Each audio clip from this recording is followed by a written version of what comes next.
All right, everyone, apologies for being 45 minutes late tonight. It's been a busy night already, but appreciate everybody's patience. We're going to go ahead and get started. I think our other board members are on their way here, but we've got a quorum, so we'll go ahead and start some of our votes here. Do I have a motion to return to open session?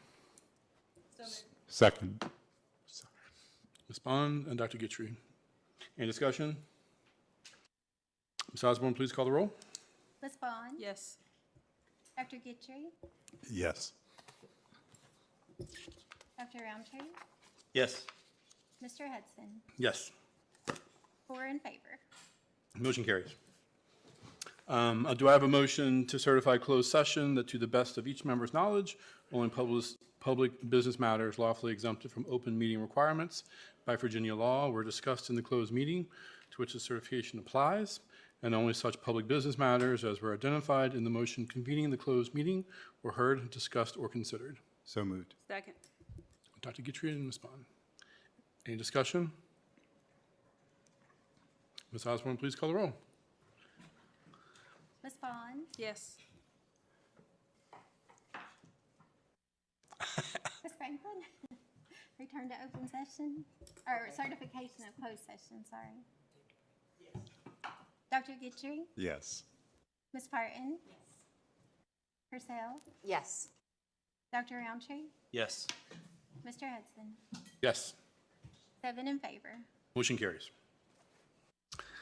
All right, do I have a motion to expel student A? Second. Ms. Franklin and Ms. Bond. Any discussion? Ms. Osborne, please call the roll. Ms. Bond? Yes. Ms. Franklin? Yes. Dr. Guitry? Yes. Ms. Parton? Yes. Ms. Purcell? Yes. Dr. Roundtree? Abstain. Mr. Hudson? Yes. 6 in favor, 1 abstain. Motion carries. Do I have a motion to expel student B? Second. Ms. Franklin and Ms. Bond. Any discussion? Just for clarity, abstaining from A and B are due to me not being able to be present for those. Thanks. Oh, Ms. Osborne, please call the roll. Ms. Bond? Yes. Franklin? Yes. Dr. Guitry? Abstain. Ms. Parton? Yes. Ms. Purcell? Yes. Dr. Roundtree? Abstain. Mr. Hudson? Yes. 5 in favor, 2 abstain. Motion carries. Do I have a motion to long-term suspend student C until the end of the year with recommendation for alternative placement? So moved. Ms. Purcell and Ms. Franklin. Any discussion? Ms. Osborne, please call the roll when you're ready. Ms. Bond? Yes. Ms. Franklin? Yes. Dr. Guitry? Yes. Ms. Parton? Yes. Ms. Purcell? Yes. Dr. Roundtree? Yes. Mr. Hudson? Yes. 7 in favor. Motion carries. All right. So moving on to our honors, awards, and recognitions portion of our meeting tonight. Mr. Mark Husband, our Director of CTE and Virtual Learning, along with CTE teachers, will recognize students who won state-level events in career and technical student organization competitions during the 2023-24 school year. Good evening, board members and Dr. Bragan. Thank you for providing us another opportunity to recognize outstanding MCPS students. Today we are recognizing students who won state-level career and technical student organization competitions, also known as CTSOs. CTSOs are a co-curricular network of programs, business and community partnerships, and leadership experiences at the school, state, and national level. Students enrolled in career and technical education courses are members of the local CTSO related to their courses and area of interest. Students are provided with opportunities to compete in academic, technical, and employability knowledge and skill competitions. Virginia CTE students are served through 8 different CTSOs, and MCPS competes in all 8 of those CTSOs offered in Virginia. Tonight, we will recognize students who won state championships during the 2023-2024 school year in FFA, Skills USA, and FBLA. First up is the Auburn High School FFA program and their teacher, Kim Smith.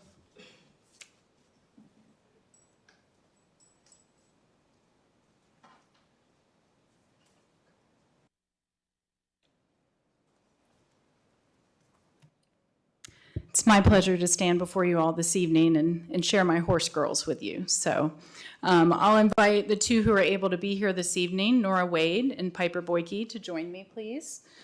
Casey Rosenbaum and Katie Light are currently playing soccer, so they were not able to be here. These four young ladies actually won 2 state championships. They won the horse judging competition as well as the hippology competition. In horse judging, they evaluate horses being ridden and in hand, and then they have to defend their placings with a verbal report to a judge called reasons. This is very intimidating for many high school students, so I'm very proud of them for being able to do that. Hippology is a contest in horse knowledge. So they actually made history. No one has ever won both of those contests in the same year with the same students in Virginia before. So this was a huge accomplishment. We're very proud of them. They worked very hard and went on to represent Virginia in the national competition at the National FFA Convention in Indianapolis, where there were 48 teams that competed from all across the nation. It's a very highly sought after competition, and we received a silver rating. I'd also like to say of note, Nora Wade, this is Nora. She was the high individual. She won the hippology contest this year, and she actually won the horse judging contest the year before. So if you guys could join me in congratulating.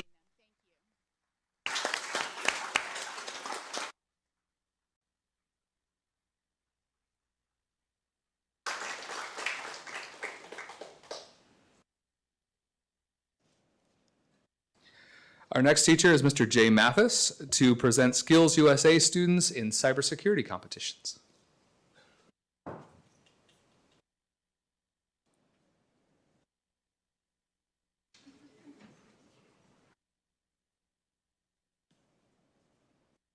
Good evening, Dr. Bragan, members of the board. I'm Jay Mathis. I teach cybersecurity and computer programming, Blacksburg High School.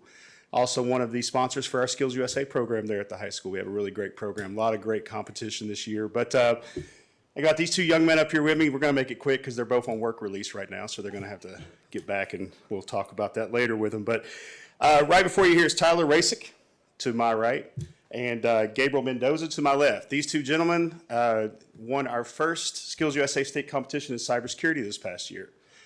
This competition is it's unique. It's 3 days, and when I say 3 days, these gals will tell you it is literally 72 hours of 15 teams from all across the state of Virginia grinding it out.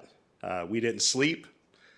We barely ate. They started on Thursday in the van going down to Virginia Beach, and they did not stop till Saturday afternoon when we figured out we had won. So if you're not familiar with a Capture the Flag cybersecurity competition is, it's a Jeopardy-style competition. There are different problems that the teams have to solve. Each problem is increasingly difficult, and as it gets more difficult, it becomes worth more points. So the more advanced problems you solve, the more points you get. And these two young men dug into that competition, and it was very clear to us by waking up on Saturday morning, well, me waking up, they didn't go to sleep, that we were going to pull this thing out, we were going to win. And it's the first ever time that we've got a state championship, and it was a 5-year goal for me with my program at Blacksburg High School to bring home a state championship, and these two young men did that for us. So great young men. Gabriel's going to be going to Virginia Tech to major in cybersecurity. Haven't won Tyler over yet. He's going to do mechanical engineering at Georgia Tech, but we're going to keep working on him. We've been back there getting in his ear a little bit. But great young men right here. Bright futures for both of them. Again, state championship cybersecurity with Skills USA. So.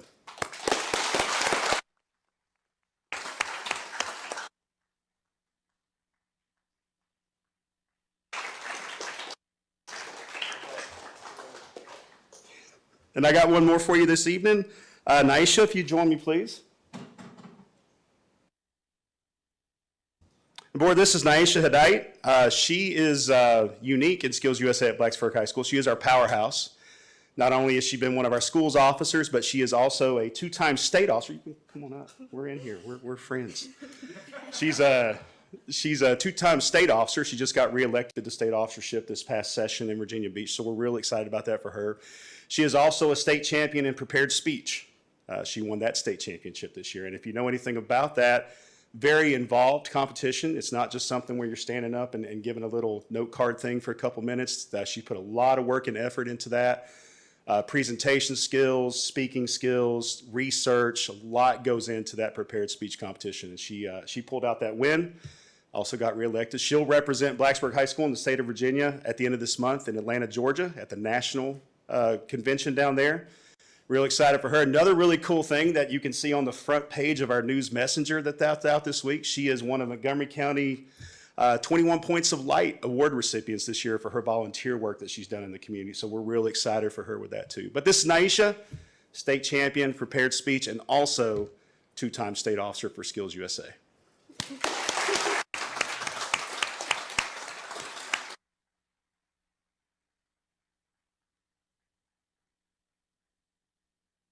Thank you.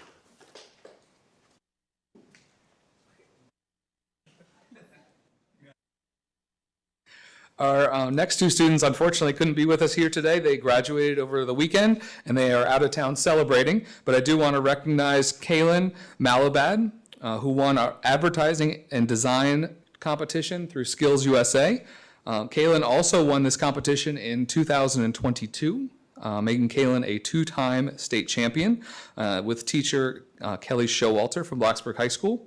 And then also at the competition for current events and state t-shirt design, Isabel Provet also was in classes with Miss Kelly Showalter. You may remember Isabella was recognized for winning a state competition with the DECA competition. So two different CTSOs, two different state championships for Isabella. So congratulations to both of those students. Our next teacher to present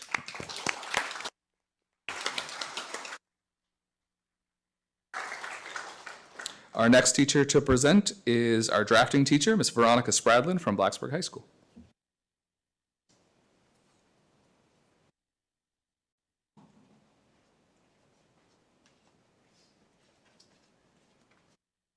Good evening. I'm actually here as the drone teacher tonight. So I had a drone team go to state competition this year. BB to my left and Tommy couldn't be here tonight, but I just want to say that I'm really proud of these students. You know, I have a big drone team that does the big travel to Texas for that big team competition. And not all students have the ability to travel and participate at that level.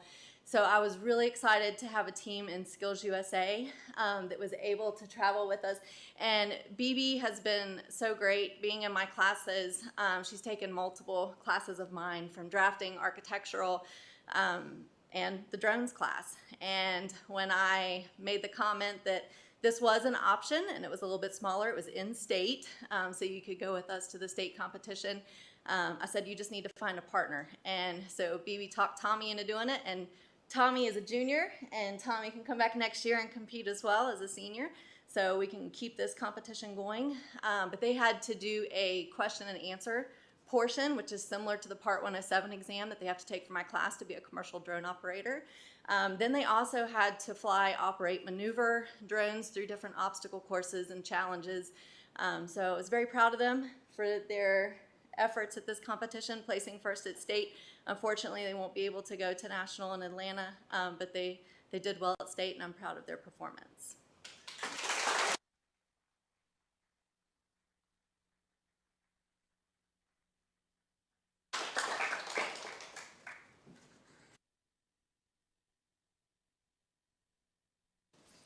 Our final group of the evening is our largest group. I'd like to welcome Miss Lorraine Hedgepeth, who's a business teacher at Blacksburg Middle School. She has 10 different teams to recognize this evening.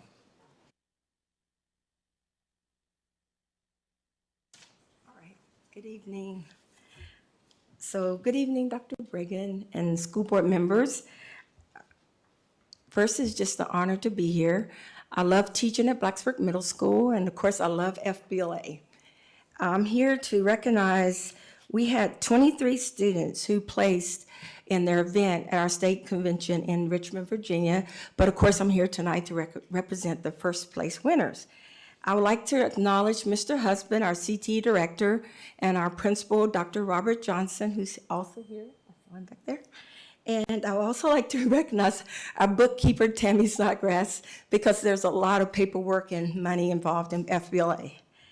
And I would like to also acknowledge my colleagues and all the supporting parents who are here tonight with their children. I want to give them a hand. So first up, I would like to invite Cece Liu to come.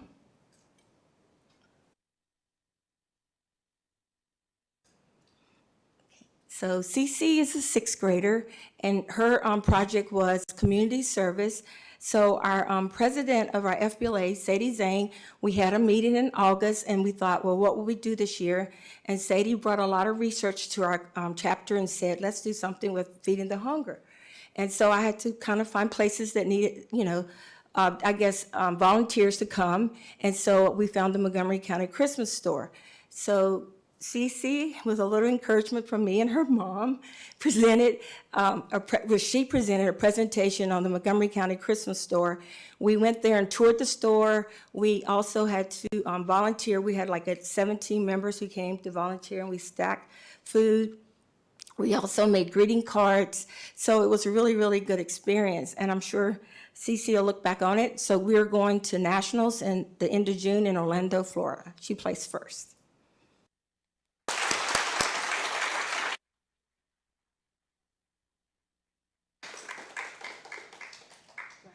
Yeah, you can go. Okay.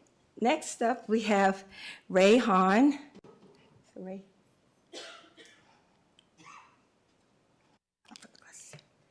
All right. So Ray is an eighth grader at Blacksburg Middle School, and Ray, her presentation was on career research. Ray has wanted to be a veterinarian, I say, since 5 years old, and she did a presentation about all the qualities and I guess you could say research to become a veterinarian. And she had to present in front of judges, and she had to do this in a 7-minute presentation. And of course, she won first place, and now she can go to nationals, but she's going to go back to China because she wants to be with her grandparents. But I'm really proud of her, and she's been really instrumental in our FBLA chapter of Blacksburg Middle School.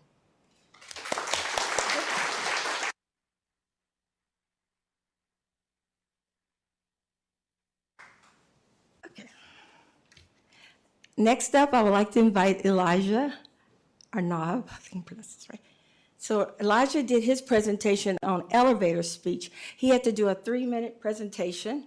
I have to say I'm really proud of Elijah because we started off a little shaky there, but then he got better. He was confident. And one of the things he had to do was to present to the judges in 3 minutes why we needed more public funding for FBLA. And I thought that was great. So in his presentation, he talked about how we could do other things, and definitely we wouldn't have to fundraise. And as you can see, he doesn't have on his T-shirt, but we had to raise money to buy our T-shirts, get sponsors. So it was really good. And he, according to the judges, did an excellent job. He's a 7th grader, rising 8th grader.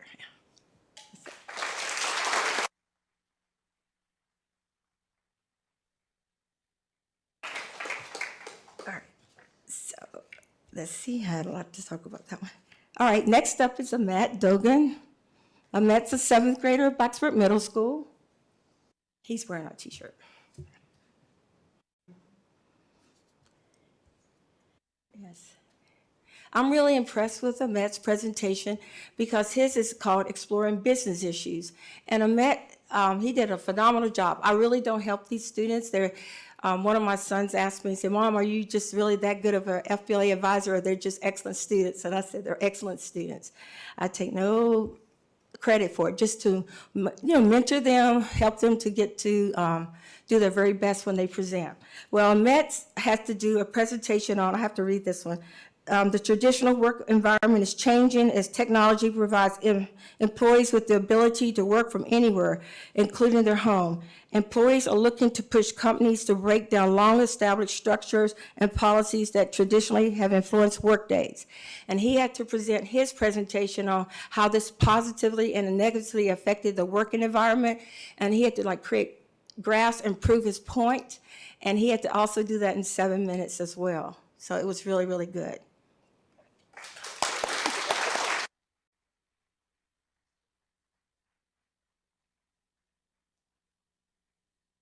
They're just happy that they don't have to talk.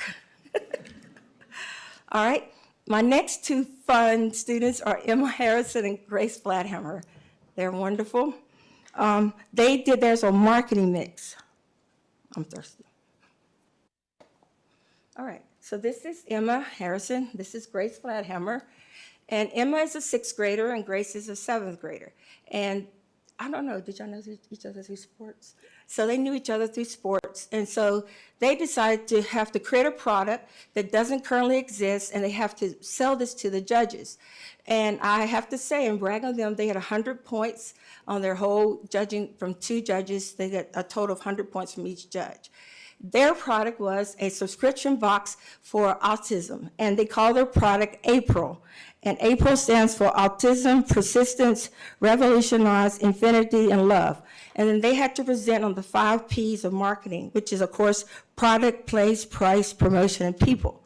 And they did a really great job, and they also are going to nationals to hopefully do really well there.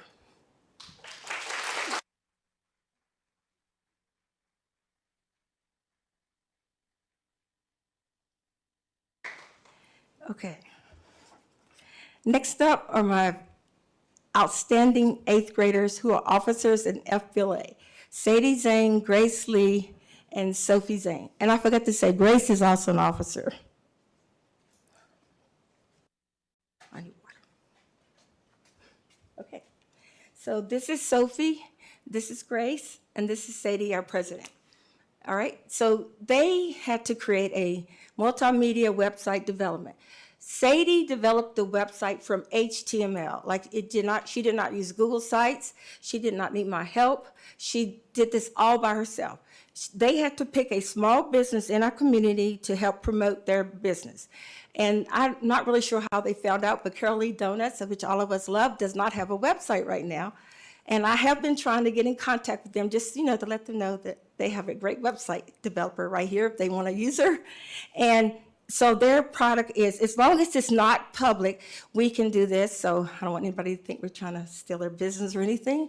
But they had to have it interactive. It has to allow for them to order fictitiously. They had to have a homepage. They had to have some kind of reward program on their website. And it's really, really great, and I wish I could show it to you guys, but they developed all by themselves. Grace did some videos, like the history.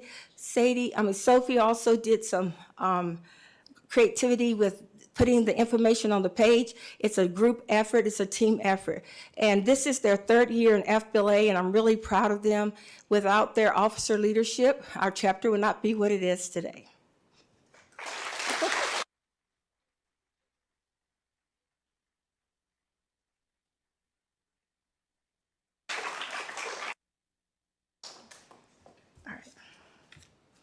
Okay, so now I'd like to bring up a 7th grader, an outstanding 7th grader, Theta Back. If you haven't heard about Theta, Theta is also does math counts. But Theta is also in FBLA. And Theta won 2 events. She won Exploring Computer Science, and she won it last year too. And she had to come up with, she had to take an objective test. It was a 30-minute test with 50 questions. And Theta, some of the questions were about problem solving, algorithms. She had to do, I had loops, logical reasoning, and I don't know what her score was, but this is her 2nd year placing 1st there. Also, Theta placed 1st in financial literacy. And last year, Theta was a national winner for the video game challenge. So she placed 1st, out of 38 states and some other countries. And I really enjoy having Theta as part of our FBLA chapter.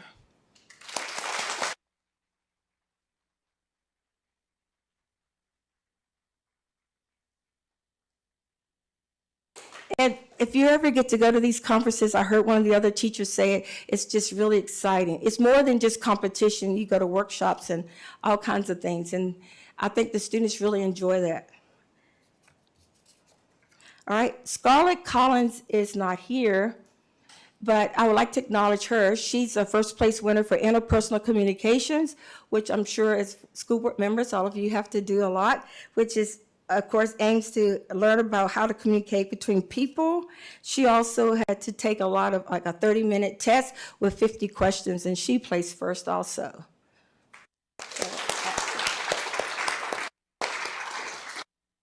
Last but not least, I would like to bring up my 3 8th grade students. That's Dennis Zhao, Samuel Shen, and Shivan Thakar. All right. They're very quiet. All right, so this is Sam in the gray shirt, and this is Dennis, and this is Sheevan. So they created a video game challenge presentation as well. They placed first, and their program was a monkey jump program where the monkey had to jump over different things. It has to be a game that's interactive, that you use your keyboard, and I was really surprised and just happy for them because, you know, with competition, when you're competing against other middle schools in the state, and then they got first, I think they were just as happy as I was, right? Hopefully. And it was a really honor just to be there to see them place first.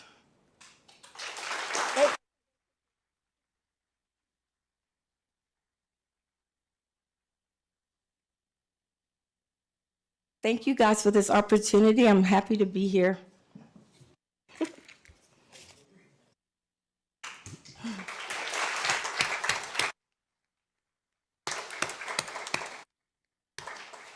Okay, thank you all for coming out tonight. I love that we honor our students in this way, and I love that it's not just athletics. We're extending it out to the trades and the academics and all the good stuff. So it's great stuff. Great.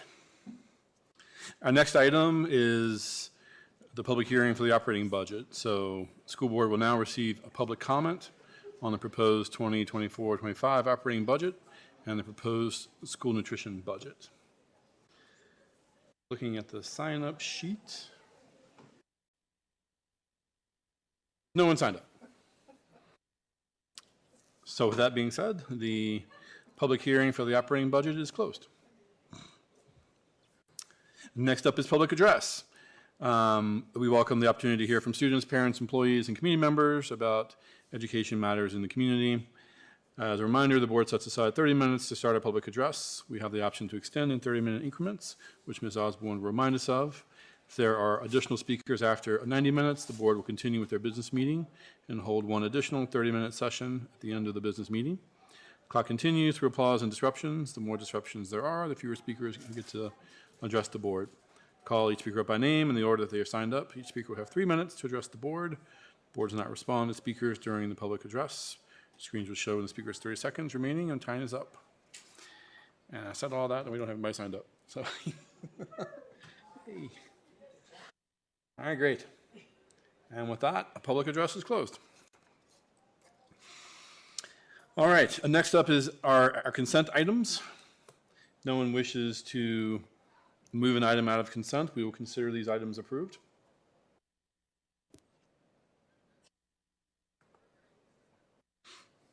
Okay, great. Next up are the financial reports. Do I have a motion to approve the payment of the bills as presented? Second. Ms. Bond and Ms. Franklin. Any discussion? Ms. Osborne, please call the roll. Ms. Bond? Ms. Franklin? Yes. Dr. Guidry? Yes. Ms. Parton? Yes. Ms. Purcell? Yes. Dr. Roundtree? Yes. Mr. Hudson? Yes. 7 in favor. Motion carries. All right, and that takes us to our business meeting. And first up is the report from the superintendent. Thank you, Chair Hudson. I only have a few things. The first is congratulations to Lisa Green from Kipps Elementary School on being selected by the Virginia Association for the Gifted as our region's outstanding Teacher of the Gifted for 23-24. Congratulations to her.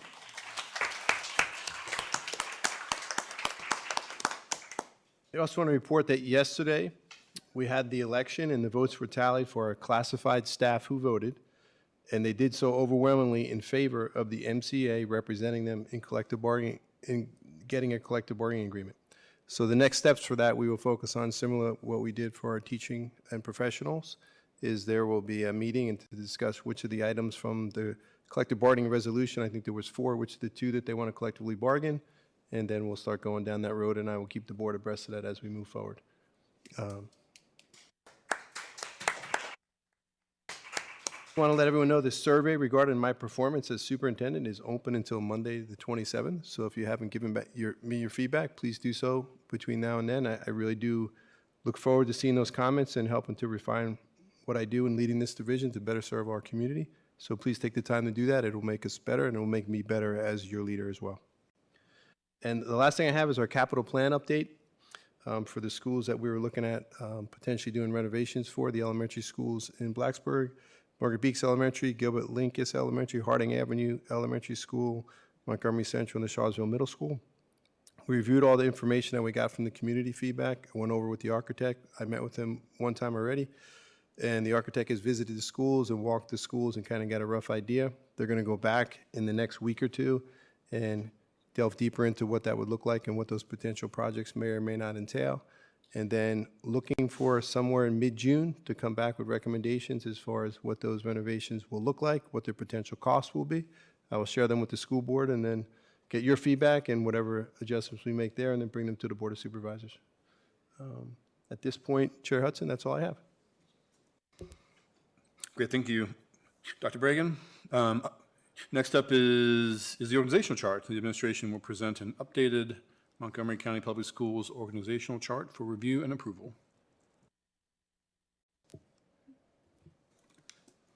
I asked Ms. Osborne to put it on the screen there. It's kind of hard to see, but we put all those, tried to get all those boxes on one sheet of paper was really difficult. This was shared with the school board previously, and the idea here was to somewhat flatten the organization and move those hierarchical structures where we kept things operationally separate, whether you were dealing with operations and facilities or curriculum and instruction, and trying to have a more flat organization where everybody kind of reports up to one line of command. It's hard to see there because we kind of squeeze it all into one page. But one of the things that's worthy of note there too, there are 2 positions that are added, and forgive me for the terminology because I wanted to put a placeholder, but I don't know if these will be the exact terms. One is a director of student discipline, and that kind of has a negative connotation because we want that position to be more proactive in working with some of our students that have difficulty and get in trouble on more of a regular basis, and be proactive in working with our principals, our administrators, and coming up with ideas, strategies to get students more engaged in the educational process. So I don't know if that's the right term that we want to use moving forward, but I wanted to make sure it was on the org chart. That's a new position that we're adding to it that's not presently there. There's also another one that says Title IX Coordinator, and we want to have those services and make sure we do due diligence in providing that, that important service to our community and making sure we're well trained and we're adhering to all the federal and state guidelines regarding that. But I don't know if that's the perfect name for it either. So at the next school board meeting, we're going to have job descriptions, and I'll take feedback from all of you if you want to reach out to me and share that with me, what those names maybe would better entail the duties that they would do. So that's the overall chart. If I'm open to questions or comments right now.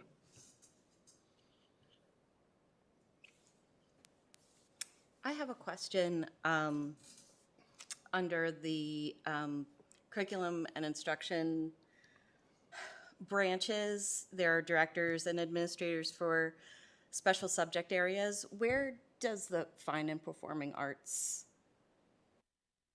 fall in that? Who is helping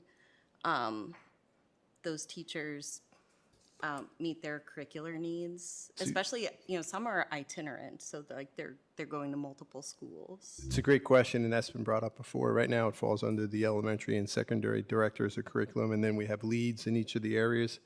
But there has been conversations and a push for us to add a director of fine and performing arts moving forward. That may be something we want to look at. Right now, they have leads in each of those areas, and that falls under the elementary and secondary administrators, directors of curriculum right now. Board, we can go around if there's additional comments. No, good. That's great. Awesome. Somebody's got to start. Dr. Roundtree?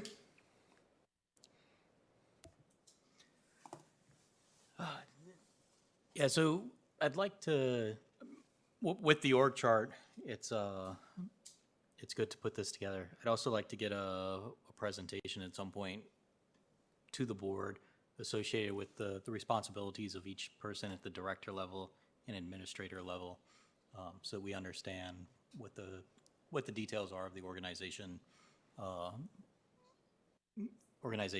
leadership does in our system. That's it for right now. Okay. Ms. Franklin? Okay. Dr. Guthrie?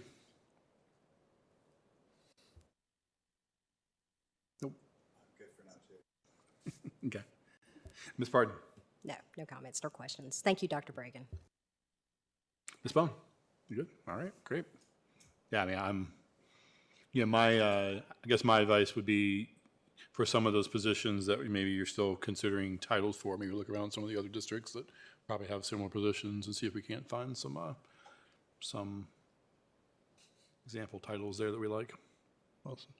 I think some of the feedback too regarding the specific duties under each one, we should definitely do that, and we should probably look at all the job descriptions and make sure they're aligned and updated and appropriate. It's a good time to do that now. Good feedback. Great. All right, Board, are there any other comments? Okay. Do I have a motion to approve the MCPS organizational chart as presented? So moved. Ms. Parton and Ms. Bond? Any further discussion? Well, I do have some concerns about approving it right now without knowing, to Dr. Roundtree's comments, what exactly these folks are responsible for, and not having a real definitive title for the Director of Student Discipline.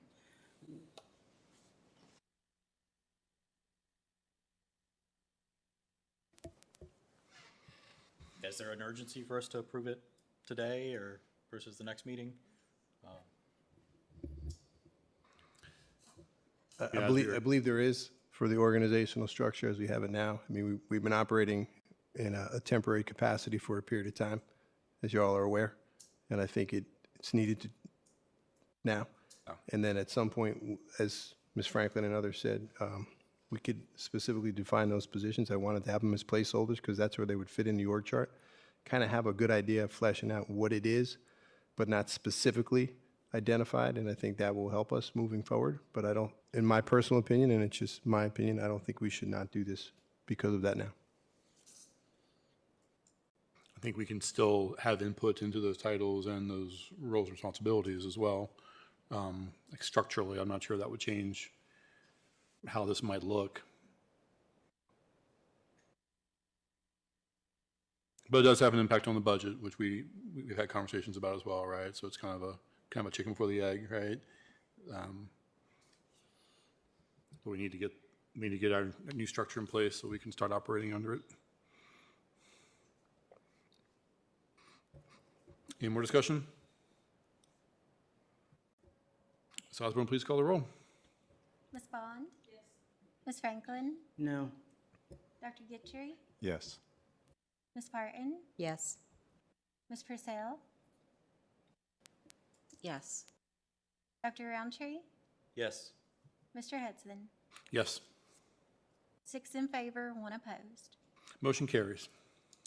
All right, next up, Helen Fatinos, our Administrator of Gifted Programs, will provide the 2023-24 Gifted Advisory Committee Annual Report for the school board's review. This is informational only, no action expected.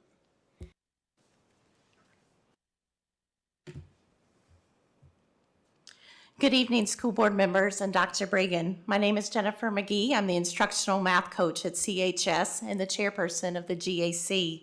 It is my pleasure this evening to bring you the annual report from the GAC, review the recommendations, and share details of our upcoming work. Linked in the presentation is a copy of the annual report for your review. The recommendations from the GAC include shifting the timeline of work for the GAC to align with the MCPS budget cycle. Additionally, the GAC recommends encourage participation by all GRTs, teachers with clusters of gifted students, and administrators in targeted professional development around the understanding and instruction of gifted students. The GAC would like for the division to continue to use the HOPE rating scale, review data, and evaluate screening and identification processes to ensure the inclusion of all students in K through 12. The GAC also recommends aligning instructional supports to supplement English and math curricula to meet the needs of gifted learners. And as you know, both of those subjects will have new SOLs in the upcoming year. Additionally, the GAC supports the restoration of an additional GRT position which would support the goals of the early elementary gifted program. And finally, the GAC recommends the facilitation of partnerships between the Office of Equity and Diversity, others who are involved in family outreach, and the gifted department. A few notes of additional information. Due to the proposed shift in the GAC work calendar, the committee would like to begin our work on August 1st. Additionally, the GAC plans to submit the 2024-2025 membership list at the June 4th school board meeting for consideration and approval. And finally, the GAC would like to thank Dr. Bragan and each of you for the funding to reinstate the one gifted resource teacher position for the upcoming school year. This position will provide increased collaboration and additional time for co-planning and co-teaching, which are critical between GRTs and classroom teachers. Mrs. Fotinos and myself are available for any questions that you may have.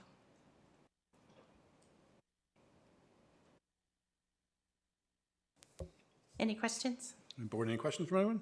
Anybody want to start? Some folks may think it may be a little odd to recommend the partnership with the Director of Equity and Inclusion. So can you explain that one first? We just want to make sure that as we're identifying gifted students, that we're being inclusive and we're having equitable practices for that. And so we'd like to partnership with all of those stakeholders to make sure that we're doing those things. Okay, I got it. I just wanted to hear it. But thank you.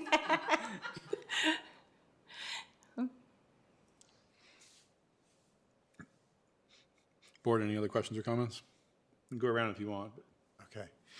Thank you for the presentation. I'm very glad to see that we have a new line for GRT in this budget. I don't have any specific questions.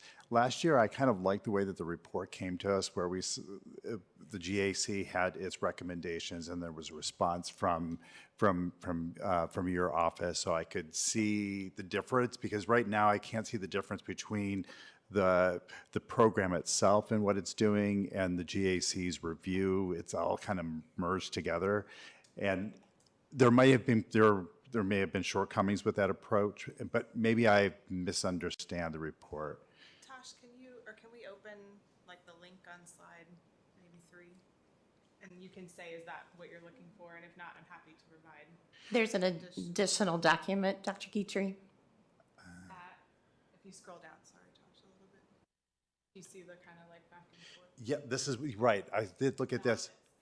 So I looked at this and I was like, I can't tell the difference between the self-review of the program and the GAC's review of the program. It's kind of all merged together. And one of the things that I did like about the report before is that the GAC did its work somewhat independently. So you knew, like, here it's all folded together, so I can't see what's the program self-evaluation versus what the committee independent of the program has reviewed. Yeah, absolutely. This is kind of a funny year as we roll into writing our new gifted plan. So we kind of took everything we've done over the last 5 years and put it into one report. So a lot of that self-reflection That's fine. happened in years past. That's a sweet spot, isn't it? But that's really great feedback. I'm happy to provide more information for you if you want in the future.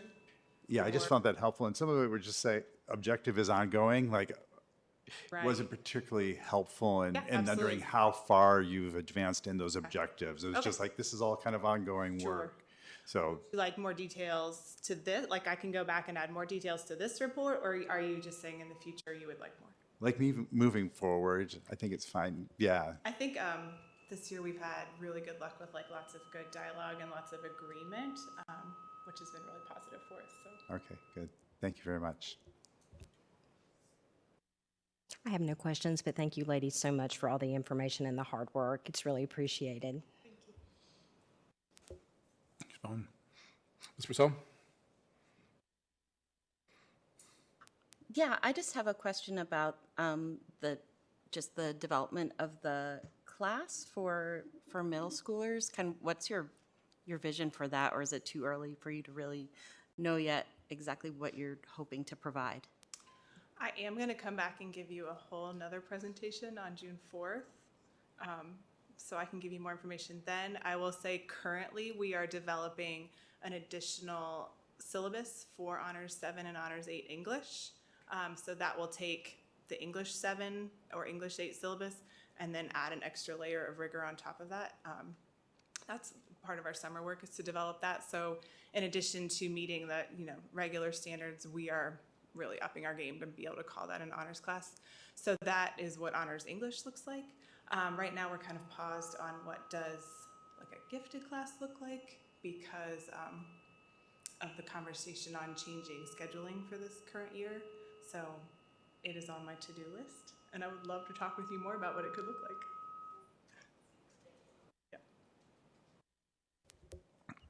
Dr. Roundtree? Yeah, so for the June meeting, you're bringing a membership to us, a recommended membership to us. What has been done for that recommended membership since last year in order to try to reach out to underrepresented communities on the committee?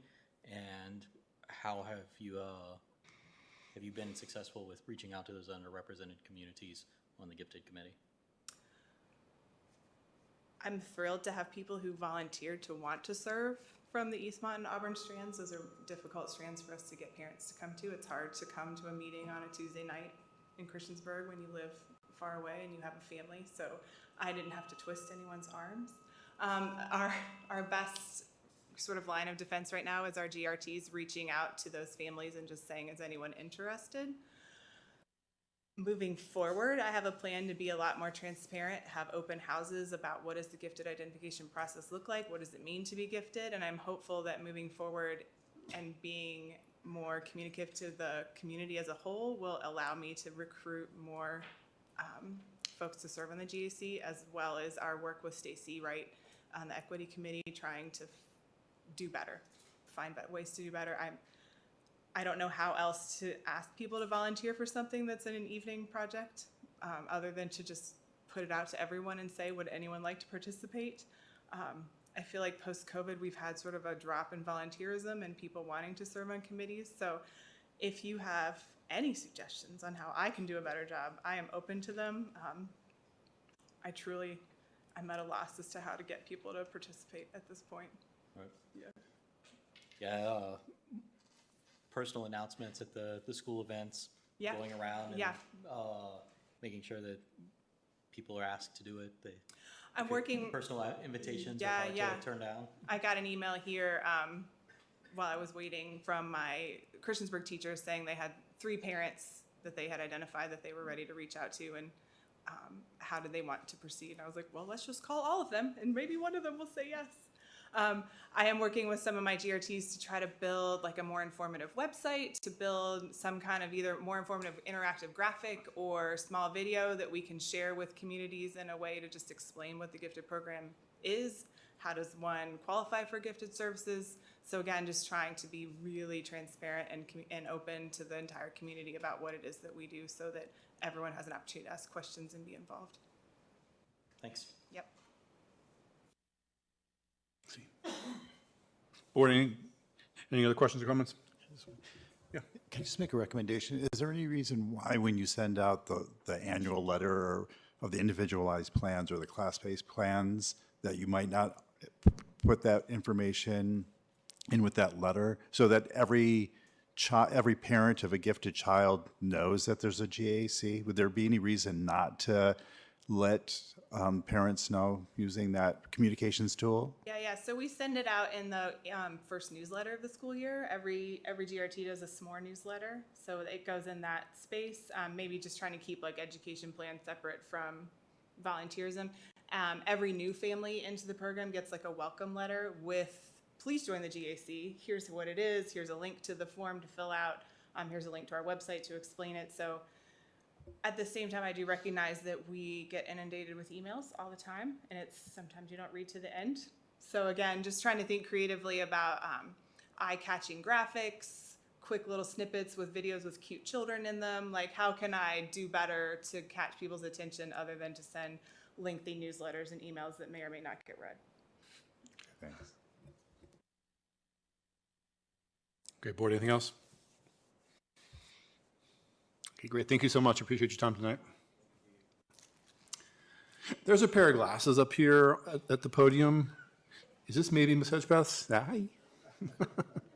Thanks. Thank you, Ms. Garrettson. All right, next up, the administration provided an update on budget planning for the 2024-25 operating budget. Informational only, no action expected? No, that's not right. There's two things there. Yeah, right, sorry. There's There's the update, budget, yeah. the budget update, which is the detailed budget. Roger. Where the changes were made. If you go to the operating budget, that does need to be voted on. If you could pull that up. Sorry about that. Basically, as you all know, we met with the Board of Supervisors and we presented our budget to them. And when they put out their budget, they decide whether they're going to give us all the monies that we asked for or not. And they approved their budget and their tax rate a short while ago at 75 cents. And that included our budget, but the budget that they approved for the school division was reduced by a little over $900,000, $902,000 and 339 cents. So consequently, we had to find that money within our budget. And when you look at, excuse me, Tosh, pull up the other one. That's the detailed budget, right? Yes, thank you. Trying to just pull up the summary sheet. That's kind of small. If you can make it bigger. If not, put your glasses on. Anyway, those were the areas that we were increasing the budget, right? So we asked for a total, the initial budget was us $12,572,000, 306 cents. And when we reduced that by the $902,339, we had to take that monies from somewhere. So if you looked at that chart there, that's where all the increases are. And what we've increased, recommended increases for this year's budget coming up. So the idea was we didn't want to take away any of the personnel issues. We didn't want to take away any of the salary adjustments we were doing to correct some salaries that were wrong, to make some people go from 6 hours to 7.5 hours, the discussions that we had, to bring up some of our minimum salaries, which some were below $15 an hour. We wanted to make sure all of that was intact. We tried not to hit any of the health insurance cost increases because we think we need to fund that insurance reserve account, that $1.5 million, and we didn't want to pass it on to employees. So we looked at things, right? So the first thing we looked at was the inflation. We put it at 5%, and that was basically just over supplies across the entire division in every area. So if I was, working in, the business office at one of the high schools and my supplies was $10,000, we were going to just get it 5% more for inflation, which we didn't do any of that last year. So we cut that. We cut that by $300,000. So those supply amounts are still going up, but not by what the amount that we had put in at 5%. We then looked at the buses. We were going to buy 4 new school buses for a total of $572,000 approximately.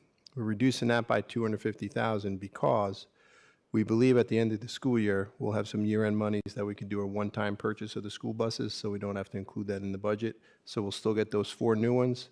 If you remember, we're converting 4 electric ones, where we're getting totally new buses in their replacement. So that'll be the total of 8, which is what we asked for initially. If you go down further, the automated time system, we're working closely with our payroll staff, and they've been doing a great job. And we're working with ADP, and they have an online time solution that we could do for $75,000 as opposed to the $175,000. So we found $100,000 there as well.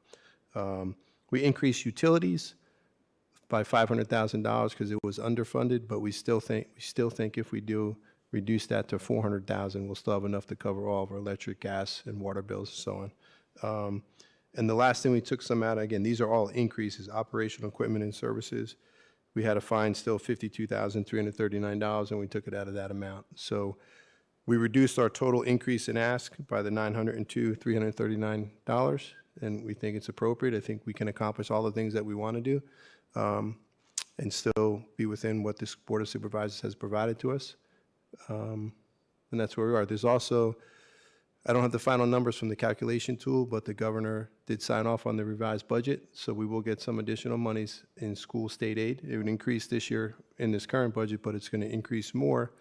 The Board of Supervisors did pass on their resolution when they went with the 75-cent rate, that money's that they would put aside for next year.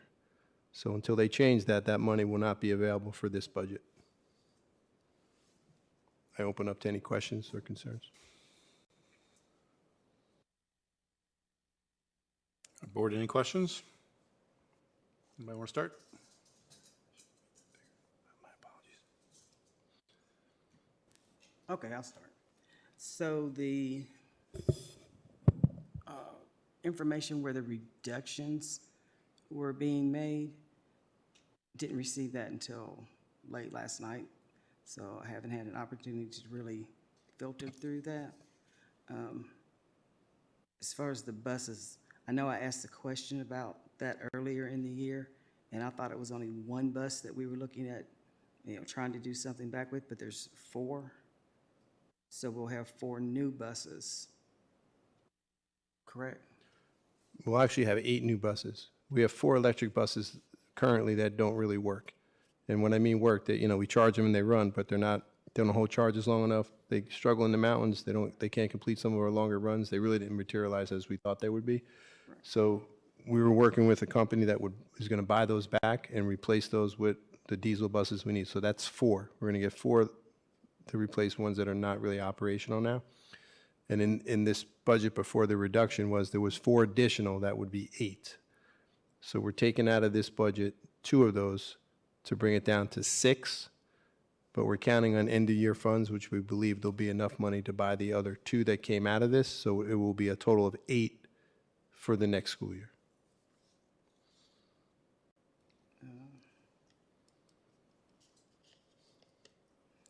That's all I have for this one at this point. Okay, we can go around. Dr. Roundtree? No questions at this time. Great. Ms. Purcell? So in the organizational chart that we just approved, there's an elimination of a position that is still factored in the detailed budget.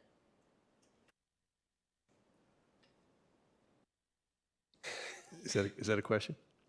Yeah, so just how does that work? Well, that's a really good question. It's still in the detailed budget because the board didn't vote on the organizational chart yet, so I didn't want to be presumptive and make changes that were not there. So the positions that we looked at adding and the org chart that we had mentioned that we have to redefine exactly what those names are and the specific duties will come from those monies that will not be needed in that position. It'll almost be exactly enough. There may be some other we have to find from other areas, but we will do that.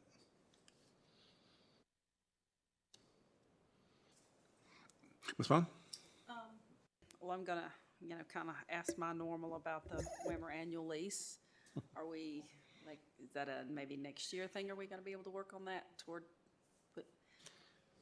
That's a really good question. We're actually working on right now getting what a price would be to do that paving outside the operations center. And I didn't want to speak publicly about it because I don't have the numbers yet, but we do have money in our capital reserve account to do that. So before we make any discussion about whether we could get rid of that property where we're storing the buses now and the Wimmer lease that we currently now have a lease for, I'd want to bring it to you as a proposal. But that is one of our long-term plans, to make that larger area right now that's kind of grass or hay, whatever you put down there, make that other area paved area. Then we could probably in total put about 70 buses in that entire place together, and we have about 120 total. So speaking with our transportation coordinator, that'll work for us, and we won't need to store them anywhere else. And some will be stored at the schools as they are now, which works, and some people take them home, which works as well. So I don't have that all wrapped up in a bow to provide to you, but we plan on doing that with your approval. do it? Good enough for me. Okay, so Ms. Bond stole my thunder. That's what I was going to ask, and I'm glad to hear your response, Dr. Bragan. I think that's something that we really need to think about hard at looking at doing as soon as possible for that parking. Am I remembering correctly? Was that already in with what we had done at the operations center initially in the past budget, where that was added in for the parking, for the paving and all of that? Was that already figured into the budget or not? Those monies were included in the original budget. Okay. That's why we do have some monies left in the reserve account, because they weren't used. I couldn't remember. I thought that it was. So thank you for working on that and everything else. Thank you. Great. Dr. Guidry. Yeah, one initial question here. The auto time system increase, there's a significant difference in the budget and the reduction there. What are the implications of that reduction? Yeah, well, that was a rough estimate on one of the companies that they were looking at in the finance department using to get that automated time system. And since we've been working with ADP to help us, since our payroll supervisor left somewhat suddenly, one of the conversations we had was not only paying our employees twice a month, which we are definitely moving towards. I can't give you an exact drop dead date, but right now the triage is we want to just make sure everybody gets paid, right? And then we're going to look to moving forward. But in those conversations, we talked about the electronic timekeeping. They have a product, they can do it, and they could do it for $100,000 less than we budgeted. So when it came time to look at this and find the $902,000, that was an easy one. Thank you. Okay, board, any other questions or comments? Guess I'll just share. I appreciate all the work. Obviously, we didn't get everything that we asked for, so you had to find room for it. I appreciate those changes not coming from salaries, because I know that's important, right? Obviously, we have needs all over the place, and you had to make hard decisions there, but I feel like the decisions you made were smart, and I appreciate the efforts on that. Thank you.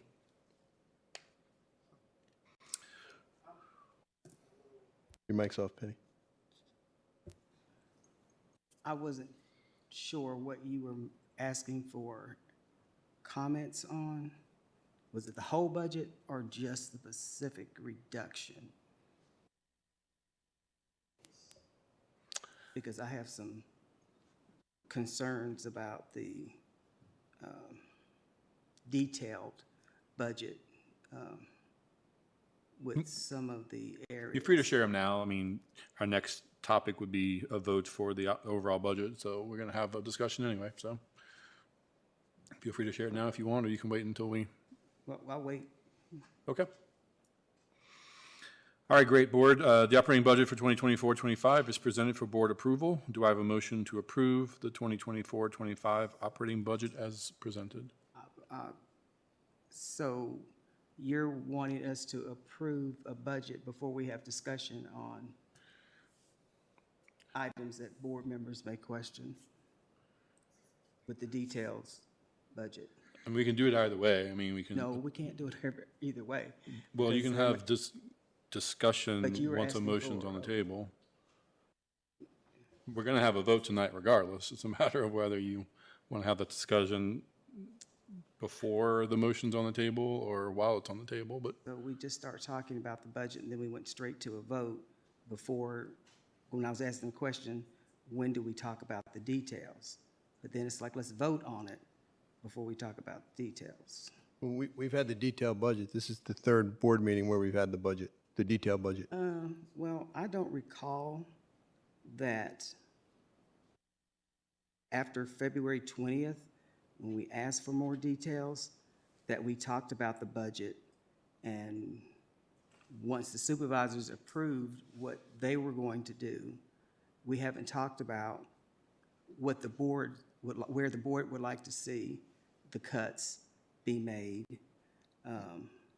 So this is now that we need to talk about this before we vote on a budget, because we may have different priorities of where we feel the money should be allocated or... Okay, feel free to talk about it now. I mean, to me, it doesn't matter. But if you want to discuss it before we have a motion, that's fine. We always have a discussion while a motion's on the table as well, so. Okay, I'm trying to get back to the right budget. Okay, so if we go to page 14. You're on the detailed budget, Penny? Detailed budget, yeah.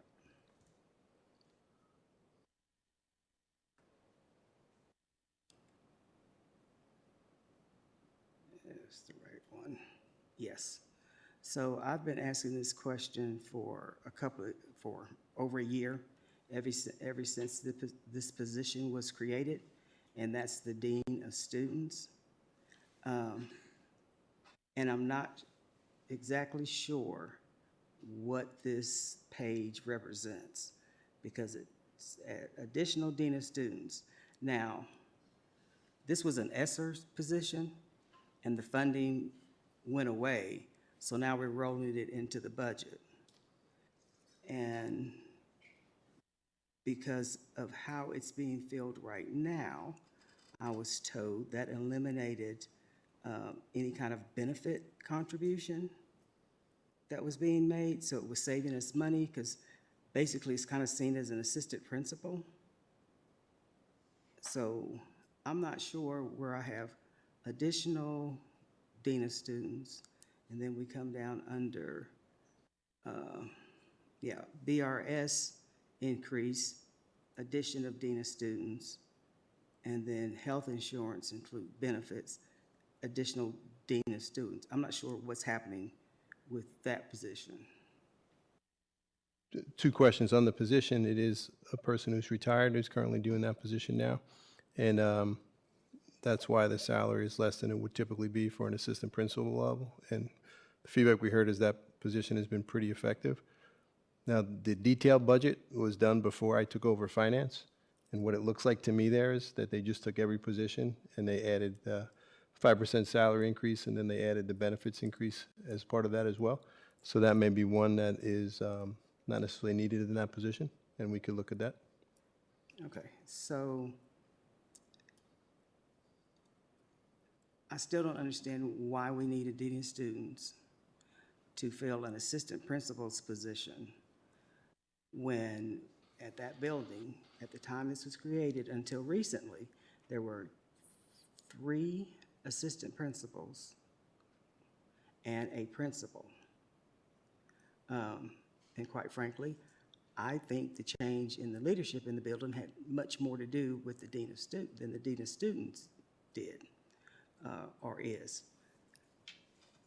We have needs in other buildings where an assistant principal is needed, could be helpful, but yet we're paying someone almost $70,000 when we could be developing or bringing in an experienced assistant principal. And I don't understand that at all.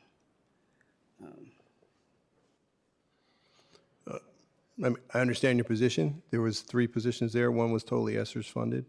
And we did have a situation last year where we thought the support was needed, and we put that position there, and it's been effective this year.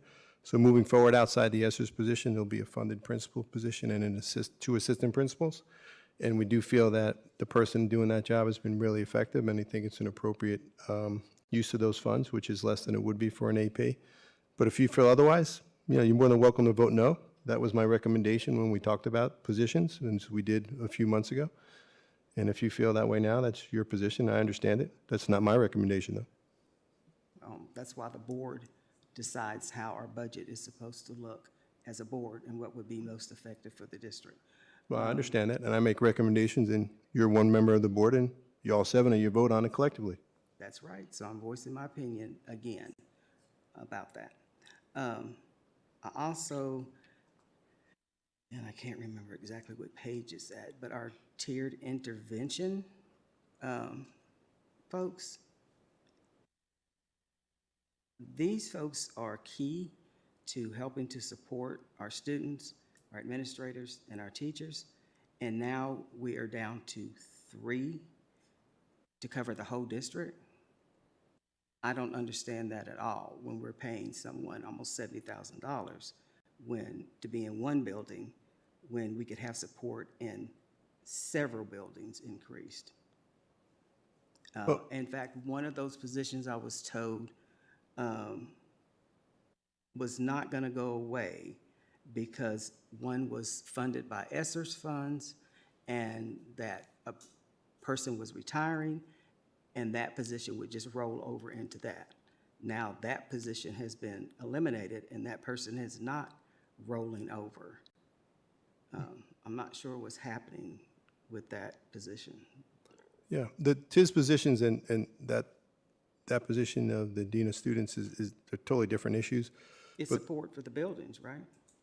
Yeah, it's support for students overall, but we also have additional supports and additional school counselors that we put in across the division that have a larger role than the TIS position, and we also have grant funds that we're getting additional counselors across the division that we think will do a great job in providing those supports. And we don't think that the current structure of the TISs is needed any more than what we've already included in this budget. So that's another one we'll disagree on. When we get down to page 49, and it has, let me get to page 49.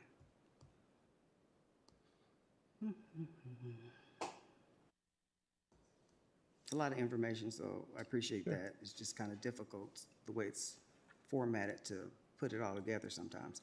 So under others, administrative professionals and other school support, what is that? Who are these positions? I get you that information off the top of my head. I don't remember that, so I don't want to misquote it, but I get that and I'll email it to you.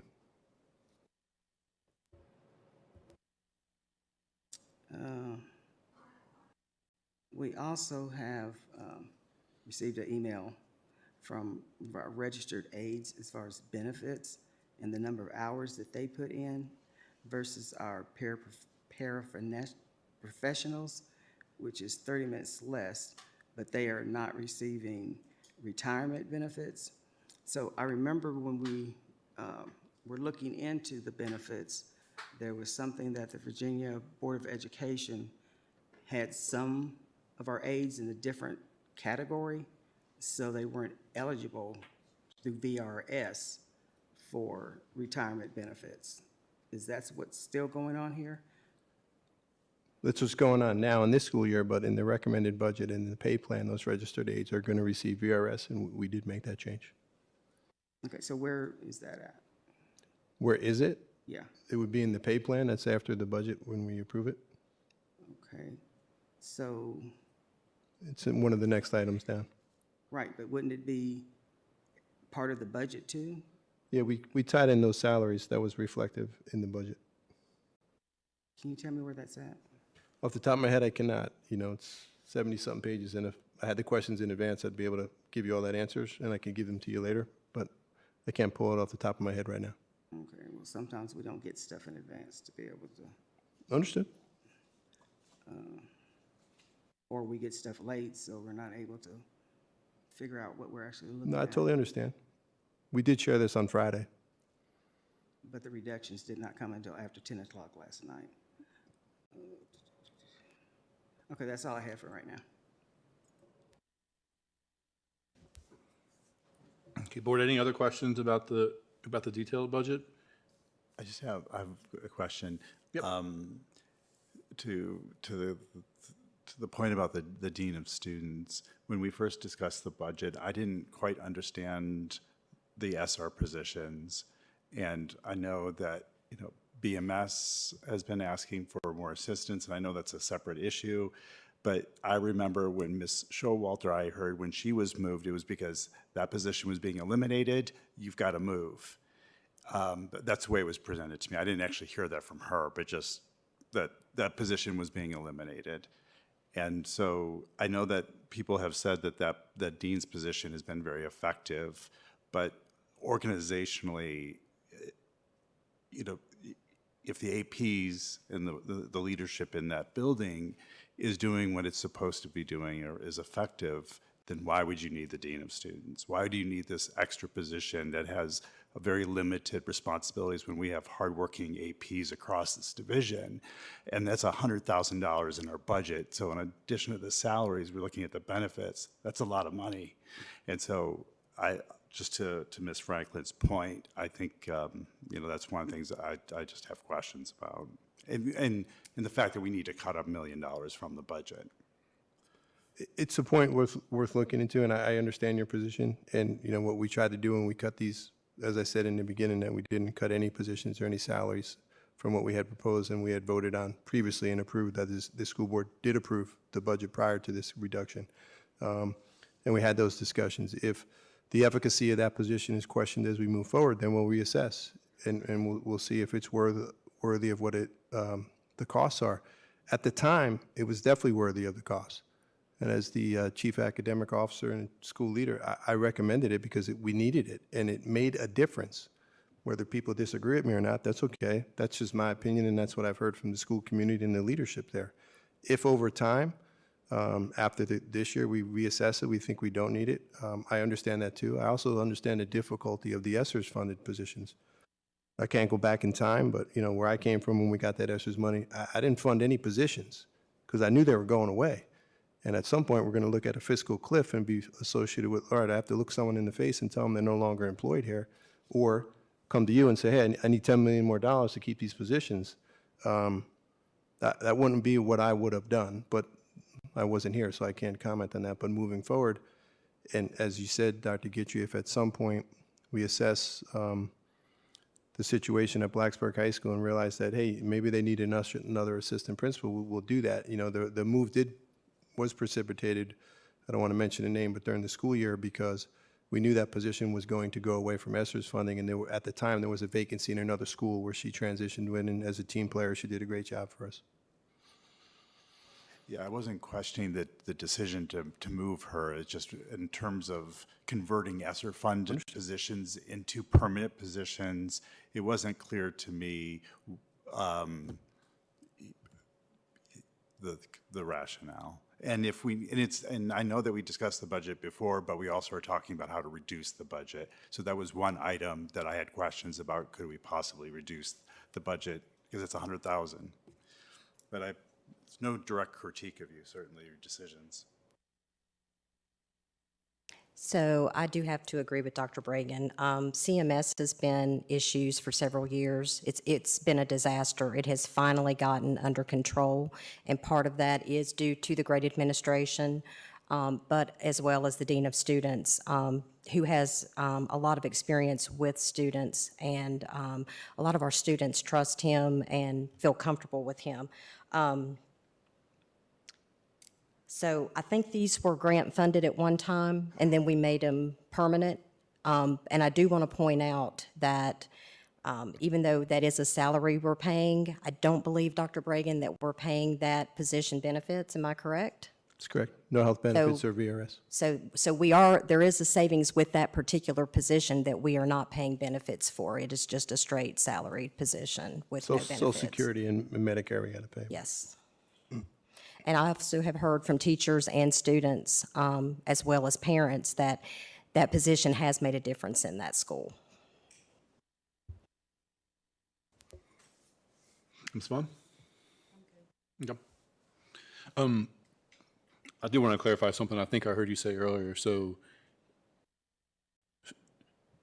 that current position as Dean of Students, if that was an AP instead, would that be a higher paid position? Yes. Are we saving money by having that position as a Dean of Students? It would be higher paid, and it would also require more benefits and VRS contributions, yes. Got it, right. Well, I'll just say, according to the budget that's here, it looks like those benefits have been figured in. And That was part of my question. That was the first question you asked me, and the detailed budget, when it was put together, was done before I was in charge of finance. And I can't speak to why they would do that, knowing that wasn't the case. But we can adjust it moving forward. So this position keeps being talked about as permanent. As I recall, during our last budget discussions in February, this position, it's intended for it to be one more year and ending after next year, not continuing into the following school year. Is that still the plan, or is this a permanent position? You know, permanent's a relative term. Nothing in the school budget is permanent because every year we have to look at what we have and what we allocate our resources. I think what I heard clearly from this board and the discussion was we would have to assess the efficacy of that position and determine whether that monies were worthwhile to be spent in place of an assistant principal, either at that location or another one, is what I heard. So I think, in answer to your question, Dr. Roundtree, yeah, it's it's something we would reassess when we come to this time. Well, not this time, when we come to the budget planning season next year, whether we want to continue that or not. Ms. Purcell? I mean, I think we have a pretty good body of evidence that some kind of similar support is needed at Blacksburg Middle School and/or Blacksburg High School, just given the population and the issues that administrators are dealing with there and how very, very spread thin that they are. So, again, kind of building off of something Dr. Roundtree asked for earlier, I think we do need some kind of audit of what people are doing and where, as far as roles, and what's falling through the cracks, and where extra support is needed, because I think the professionals in those buildings every day are doing everything that they can to keep it together, and it's grinding them down, and they're leaving, and I think that's something that we need to try to prevent. I do agree. We'll take a look at all that. I mean, one thought might be, depending upon how we look at it, like maybe it's not a matter of eliminating that position. Maybe we need more positions like that across our schools. Like, again, seeing the roles and responsibilities would be useful. Like what roles does a dean of students have that's different than an AP? If it's truly just focusing on discipline kinds of things, then maybe we want more of that, right? To take some of that burden off of our APs and allow them to do other things. I'm not sure. Just No, it's great points, but I think, and I'll go back to when this started. The budget development started in November and December, in meeting with building principals, looking at projected enrollments, looking at staffing that they would need for teaching staff, looking at support staff. They came with me with these recommendations. I didn't just make these up. And some of the things for the schools that were mentioned were not necessarily assistant principal. The requests they were school counselors. And we're adding school counselors in this budget to those schools. And we also secured a grant through Dr. Guidry's advice. We were able to get a grant for almost because of the incident that happened in November and a traumatic reaction for that. I forget the exact name of the grant. But when that comes to fruition, that's going to provide additional school counselors. So we're fortunate that the support that we have there, from what I heard from the team and the staff, wasn't necessarily APs, but it was counselors to be preventative with kids. And that's in place already. If we need others, we'll assess that too as well. Okay. Ms. Purcell, do you have anything else? Not now, thank you. Okay. Dr. Roundtree, do you have anything else? Just a restatement of a nice audit of the administration in each individual school, and the roles of those administrators would be a benefit to the board, I think. Yeah, I agree. Ms. Franklin? Yes, I'm pulling up the email with the reductions. So,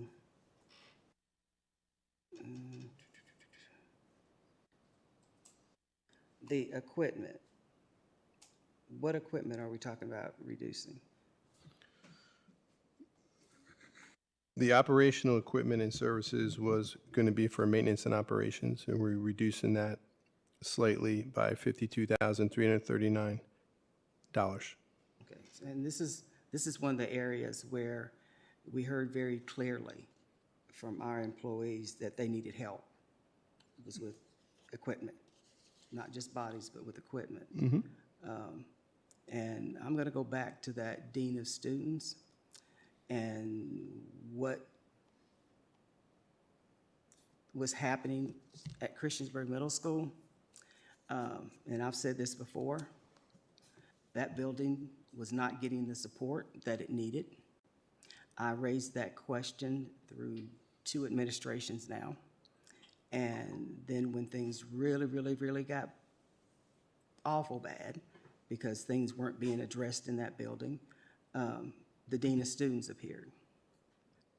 We now have a very capable administrator in that building. Part of the issue in this district as a whole is when it comes to developing our APs, there is not a lot of support.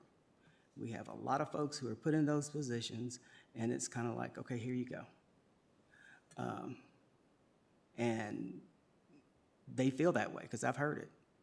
And at Christiansburg Middle School, we had that situation also, and we had new administrators who just were not able to handle what was happening in that building after we reopened after COVID. And the support was not put in that building. We had an administrator who was out for a long period of time, and they were kind of left to flounder a lot. So things did get really bad. And I don't believe that putting a dean of students in that building is continuing to make the impact that everyone thinks it's making. I believe it's the leadership in that building, especially now that it's starting to turn it around, like implementing a no cell phone policy. So I do believe, and will always say at this point, unless someone can truly prove to me something different, that those funds can be used elsewhere in our budget. And we need to focus more on helping to support our principals and assistant principals develop skills needed when we run into any kind of situation. And that was something that was brought up several years ago related to making sure that we had support for our administrators and growing the best that we could. Because I think someone said folks are burning out and looking for other places where they might be able to get more support. And in many cases, so they could get that support so they're able at some day to become principals. And many of them don't feel like they're getting that.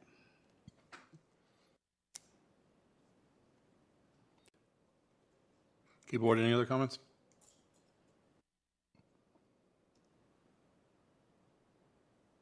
Okay. So that being said, now we move on to the operating budget item of the agenda. Operating budget for 2024 is presented for board approval. Do I have a motion to approve the 2024-25 operating budget as presented?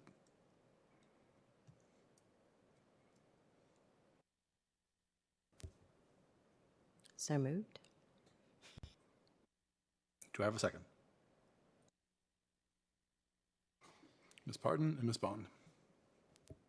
So I have another question. Because there's still information I know that I want as far as figures and what exactly the decreases represent. And what's before us is the details of a 2024 budget and not what the figures broken down like this look like in a 2025 budget. Is there anything that would say we need to vote on this tonight before we have more figures to be able to make a decision? I'm not sure what figures you're asking for. This is the 24-25 budget. The detailed budget, the way it is presented, quite frankly, it's hard for me to tell exactly what's what, just like in slide 14. What does that mean? And how does that affect the budget? Are there other areas in here that we need to be looking at differently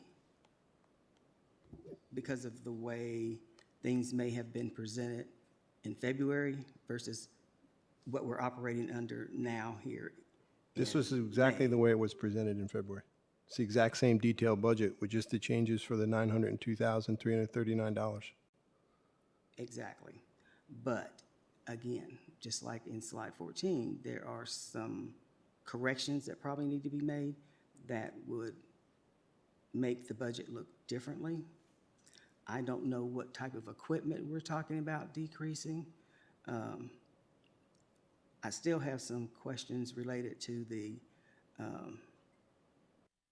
tiered intervention specialist, because I was told one thing, and then that didn't happen, and positions were eliminated because of ESSER funding, where other positions under ESSER funding are just rolled into the budget. Nothing was rolled into anywhere, just so you know. I don't know who's telling you things, but Yeah. I'm speaking, please, Ms. Franklin. I didn't cut you off. Specialists. The stuff that we shared with the full board, I shared with all the positions. I went over with everyone. We went over a detailed budget. We explained items. We explained where the additions were. We explained everything. And the questions that came up then, I answered what I could and what we could as a team. And those that we didn't answer at the time, we followed up with emails and provided that information. So the information in this budget, what I'm asking right now is, our initial increase was reduced by $902,339. If you don't want to vote on it, don't vote on it. If the whole school board doesn't vote on it, that means we don't have a budget, okay? So y'all can put that out there when teachers want to know why they don't have contracts moving forward. It's because you didn't vote on it. That's up to you. This budget was done effectively. It's done with the best interests of the division. It's done with the whole division in mind, not one or two people talking and saying things that may or may not be accurate. And vote on what you want, but to say that this somehow is misrepresented or it was changed, that's just not accurate.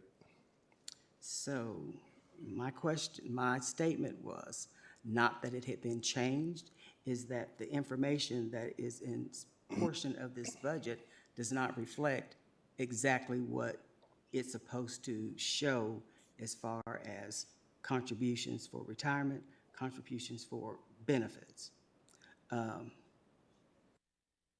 This budget is the school board's budget. And Ms. Bond will recall, when we had a school board budget and we had to make reductions, then the board had input as to where those reductions would be, because it's also our responsibility to manage this school district. So if we do or do not take the recommendations from the superintendent is of the board. And as a board member, I have every right to make my comments and ask my questions related to the budget. And if that does not align with what you would like us to do, then I don't know what to say to you about that, because I'm going to make the comments and give my input about the operating budget, capital budget, and any other funds that are spent in this district. So, I appreciate it. I never said you didn't have a right to comment on it. if I, as one board member, choose to not just rubber stamp and want to see the figures and how everything will be affected and what equipment, for one, that will be reduced from a group of people who have begged us that we need equipment, and $52,000 cut in an area where, you know, it's been stated clearly, we have old stuff, stuff that doesn't work, stuff that's shared between buildings. Come on now. I think we can do something different there. For clarity's sake, nothing's being cut. It's being increased $300,000. There's nothing being cut. It's less of an increase. If we've got almost $1 million that we had to reduce in the budget, and you sent us information about where the reductions were going to be, 52,000 of that was in equipment. So yes, there is almost $1 million that's being removed from the budget that we sent forth in February, which is, as you keep saying, is what's in front of us. $1 million less of an increase. Nothing is cut. That's a distinction that's important. Okay, so you can say less of an increase, but if these are areas that we put forth saying they needed to be increased, and then we go back and cut them, that's a cut. It's a cut from the original budget that was sent forth to the Correct. supervisors. Correct. That's a cut. Okay, board, we have a motion and a second. And I'm still. This is an argument, this is not a discussion. No, I'm addressing what the superintendent has said and making clear what my statements are. And to his point just now is, yes, these are reductions, because this is the budget that was sent forth, as he said. And we had to cut it, and we as board members get to play into how that cuts. Understand. And you've made your point. Well, evidently not, because I keep getting feedback. So I have a question, just with the three items that were in discussion about that are on page 14 with the benefit structure there. That I understand that you didn't put them there, they were there prior, but you did say that that would be something that could be adjusted. And I think doing those figures just in quickly in my head, it's almost 33,000. So would that make a difference in like finding the funds on the equipment type usage? Yeah, I mean, Down to 20,000 opposed to 50-some thousand. Do you Yeah, absolutely, right. I mean, to me, That's a that's good the point. way to kind of. money is typically, that's a great question, and typically what we're voting on now is the overall anticipated expenditure and revenue, right? That regularly changes. So if you'll see when we come to the Board of Supervisors, we make a supplemental request, or we look to change or move monies from here or there. That's easily done and regularly done. So let's just say it was in personnel, you have, I don't know, $45 million in personnel for teachers' salaries, and over the course of the years, you don't expend all of that. Sure, So things when you change, get, I understand. well, when you get to the middle of the year, end of year, you realize maybe I have $1 million extra there. And the maintenance department comes and says, hey, I need a new lift. So we transfer monies and we buy a lift. That happens all the time. Is that part of the rollover? It's part of the end of the year funds, but it's also happens during the school year, right? So, for example, we have a number of custodial positions that have not been filled. So if you look at the custodial line for salaries, we have monies there to that. We've purchased equipment this year, some of the things that were requested and things that you have that flexibility. So in answer to your question, 100%, you don't have to definitively move that now. That would be in there as money as we went through the school year that we realized was unencumbered and unused. At the end of the year, we regularly have money left over year end. Right. I was just meaning as far as a black and white. Yeah, absolutely. That would be maybe a switch over to where there's not so much coming out of that black and white item on equipment, because you know you're gonna have that right there if that's, you know. Understood. Could do that. Okay, so one of the things that happens when you start moving money around, there are different categories, and any savings that come out of one category are supposed to be reused in the same category. You just can't switch them around, the categories. Can I ask one question? So I But know I'm that you, thinking if that's not really happening, that's a category that's not there to begin with. And that's my point, that we should see a budget that truly reflects what the funds are, so that we know what we're talking about. so I know To you, Ms. Franklin's point, that $32,890 currently is in an administrative category. The summary of our, on page 2 of the budget, and it's not still appropriate to move those between those different categories in the middle of the year. So if we're going to approve this budget and that $32,890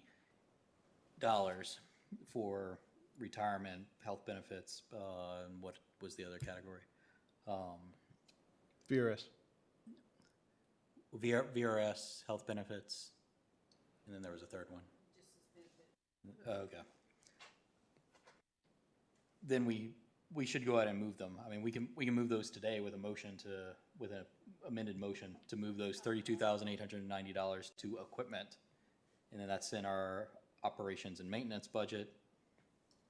And our operations and maintenance budget goes up by that amount. The administration budget goes down by that amount. Well, that's kind of what I was saying. Right.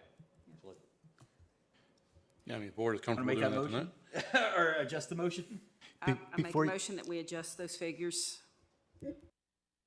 can I ask the question now before you make that motion? So I know that you had to reduce, you initially had a 5% inflation for across the board with the budget. How much is it reduced now because I could, you removed the percentage from the budget, so I couldn't tell what the inflation is built into the budget now. The original amount was 465,386. That was the increase. So that increase is now reduced to 165,386. That's for supplies across the division that was just increased by that initial amount. Yeah, as I recall from February, it was an 8% increase for inflation, and you're reducing it to a 5% increase. We reduced it to 5. 5 is the number that was there. It's going to be less than 5 now for those supplies. Okay. But again, that's less of the increase. Okay, so just to get my parliamentary procedures correct, we have a motion and a second on the table. So I think what has been proposed is that we modify those motions to include the movement of that 30K-ish from the unneeded benefits lines over to help compensate for that equipment. So I think what we need is the original person who made the motion, which was Ms. Parton, to accept that friendly amendment to your motion. Accepted. And the second, who I believe was Ms. Bond, to also accept that. Okay, so now our motion on the table is to approve the budget as is with the addition of moving that 30K-ish. 32,890, thank you. From personnel to instruction, over to operations and maintenance to help offset some of those operational equipment and services reductions. Oh, is it? Yes, that would make sense on administration and health, wouldn't it? So the motion is to make that adjustment.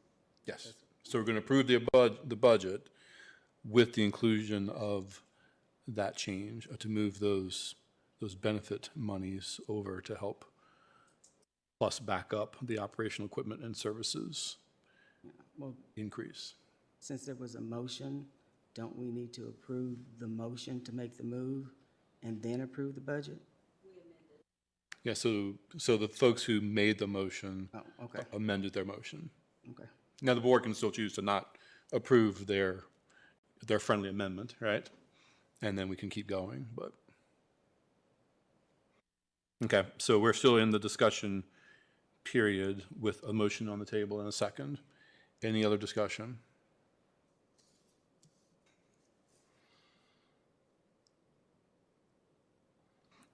Okay. Ms. Osborne, please call the roll. Ms. Bond, Yes. Ms. Franklin, No, I don't have the information I need. Dr. Gitchery, Yes.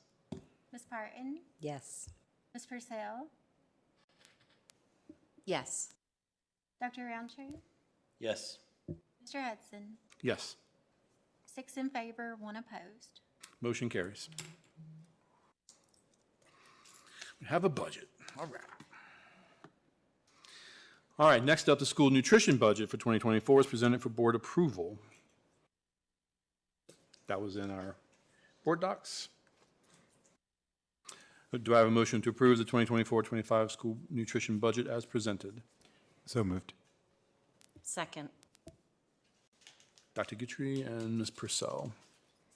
Any discussion?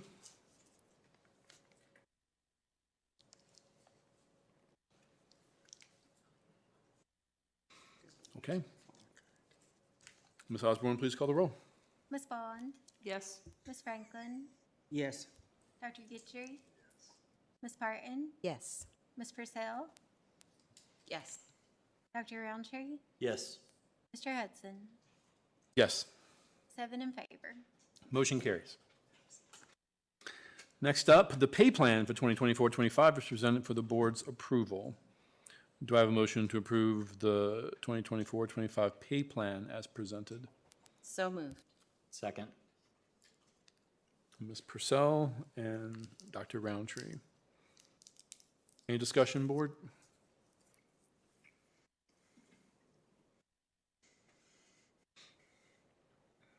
I'm just really pleased that we're moving toward better equity for all of our positions, and I really appreciate the ongoing advocacy of past board members to get there.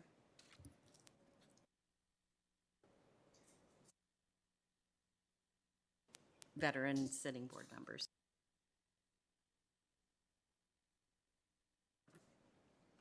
No, we weren't able to make all the changes that maybe we've discussed and we've gotten emails about and all those things. Certainly, it all takes money, but I do think we made some big steps in the right direction with this one, and we'll continue to strive to make improvements in the future.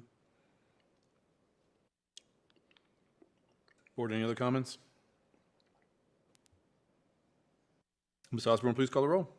Ms. Bond? Yes. Ms. Franklin? No. Dr. Gitcher? Yes. Ms. Parton? Yes. Ms. Purcell? Yes. Dr. Roundtree? Yes. Mr. Hudson? Yes. 6 in favor, 1 opposed. Motion carries.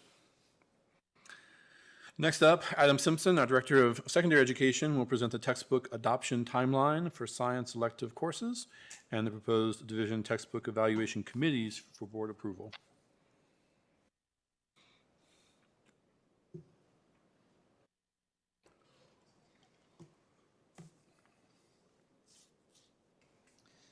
Good evening, school board members, Dr. Bregan. So the timeline in front of you, you've had for a few weeks, and the addition this week is the committees for each of the courses. So we're just seeking your approval for those committees so the teams can move forward with the adoption process.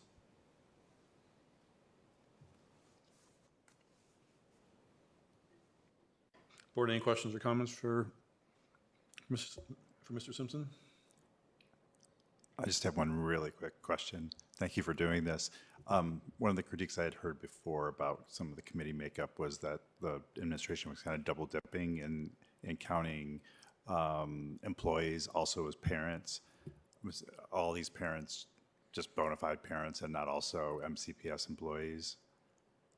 I just remembered hearing that critique in the past, that they weren't, that they were kind of double dipping. So you're asking me about the parents. I believe one of the parents is an MCPS employee. Okay. Thank you.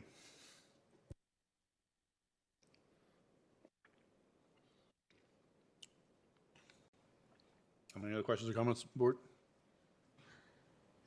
Go around if we need, unless everybody's good. Okay. Thank you, Mr. Simpson. Do I have a motion to approve the textbook committee as presented? So moved. Second. Ms. Franklin and Dr. Gitchery. Board, any other discussion? Ms. Osborne, please call the roll. Ms. Bond? Ms. Franklin? Yes. Dr. Gitcher? Yes. Ms. Parton? Yes. Ms. Purcell? Yes. Dr. Roundtree? Yes. Mr. Hudson? Yes. 7 in favor. Motion carries.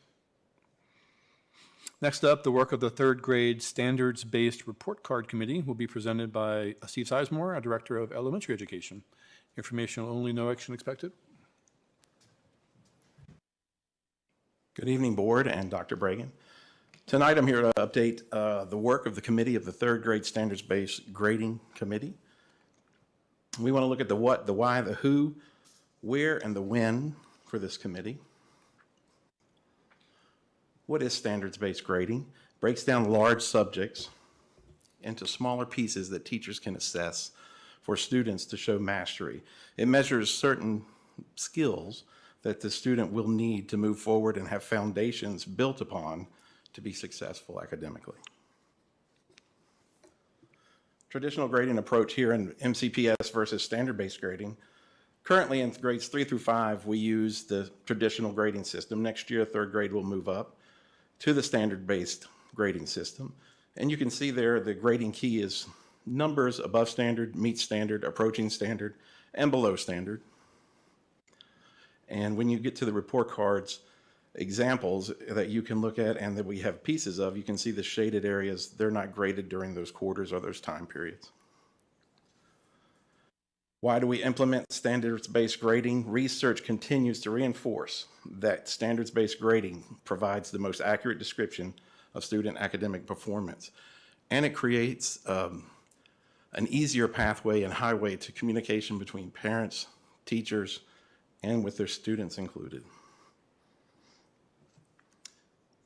Standards-based grading also, in comparison to traditional grading systems use a percentage base. They focus on quizzes, homework, essays, often include extra credit, zeros, group scores, and the overall grade is full of a lot of things that are oftentimes hard to define. Standards-based grading focuses on learning goals and growth according to the standards. What skills have the students grown in to master the expectations? There's no zeros or extra credit.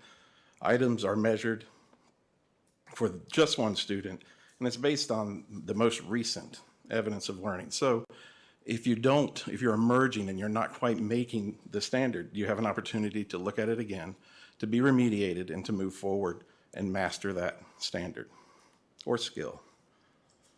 The pros, of course, for standards-based grading are it's more engaged and it deepens the learning and understanding. Students have a better idea of where they are and what they need to do to move forward, which in turn gives the teacher better data and offers parents more insight as to what the student is learning.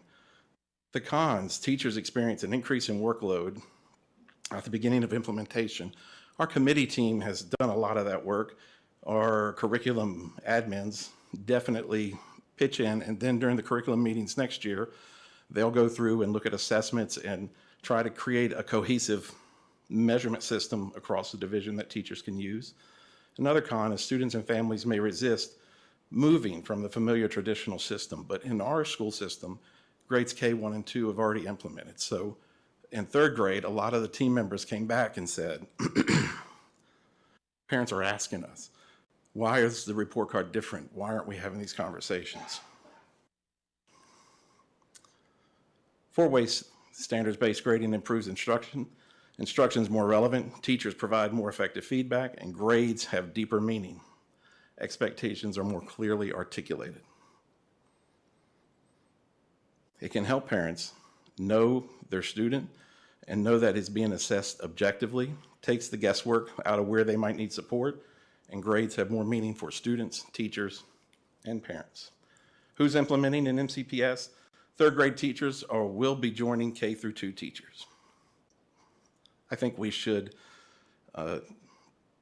just sort of take a moment and just acknowledge the people that worked on this committee. The committee came with open hearts, open minds, took the information back to the schools, communicated with their staff, communicated with their principals, and then came back with ideas, open forum, safe place to have real discussions, and we walked through it. They were very, very critical in making this creative and collaborative. Here are the examples. This is where we have standards-based grading, kindergarten, first and second grade currently. Those are snips from the report cards. If you click on the red link, you can see the whole report card. And then next year's third grade report card is going to be implemented. When will we do it? Next year. Third grade will join kindergarten, first and second. And you can see I put the committee meeting dates on there so that we could understand what the process looks like. And according to Tomlinson and McTee, a grade should give us as clear a measure as possible of the best the student can do. Any questions?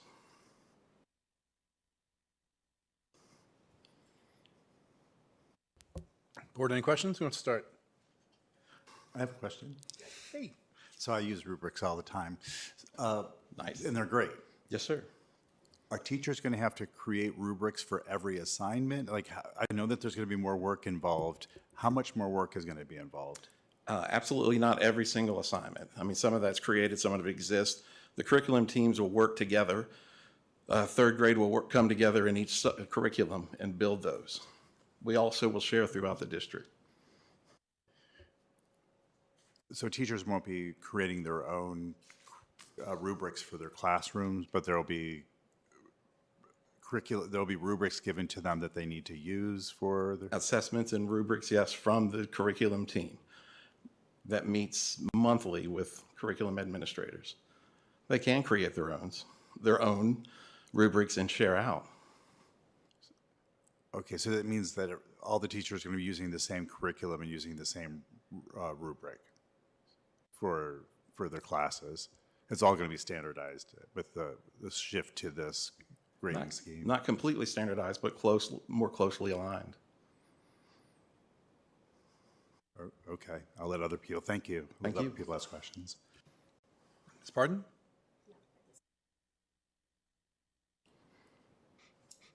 Ms. Bond? Ms. Purcell? So I assume there's plans to then roll this up to 4th and 5th grade? Is the plan for it to be across the entire elementary? I believe that is something we've talked about and is the plan. Yes, ma'am. Thanks. Dr. Roundtree? And the intention would be to stop at 5th grade, or would it be going any higher than that? Could you repeat that? I'm sorry. To Ms. Purcell's point. Oh, yes. The intention would be to stop at elementary, not go on into middle school with the. Certainly from my perspective, it would be to stop at 5th grade, but I think in my opinion, I think there should be exploration for middle and high school as well. And then the grade report card for 3rd grade is a draft. It looks like there's some portions filled out. We're waiting on the ELA curriculum so that we can finish that top part on the top right, and we'll gray out some of the areas there. Okay, but like mathematics, for example, says it adds and subtracts whole numbers within 1,000, but then there's no growth in Q1, Q2, Q3, Q4. Is that just they're supposed to get some number of them? I'm familiar with the kindergarten, 1st grade, 2nd grade version of this, and there tends to be a growth in it's suggested that they'll be able to do, like count to 100, for example. Then 110, It's 120, counting. 150. Exactly. Yeah, this one, that's the benchmark that they work together to decide, and that's what they would need to get to. And once they got there, they wouldn't need to be assessed officially on that again. What they would do is probably revisit it to just make certain that it's still there. Okay, so if there's no growth benchmark in the description, then the cells there to the right for Q1, Q2, Q3, Q4 are just for reevaluation of the Q1 results. Possible reevaluate, yeah, yes, sir. All right. Thank you. Thank you. Ms. Franklin?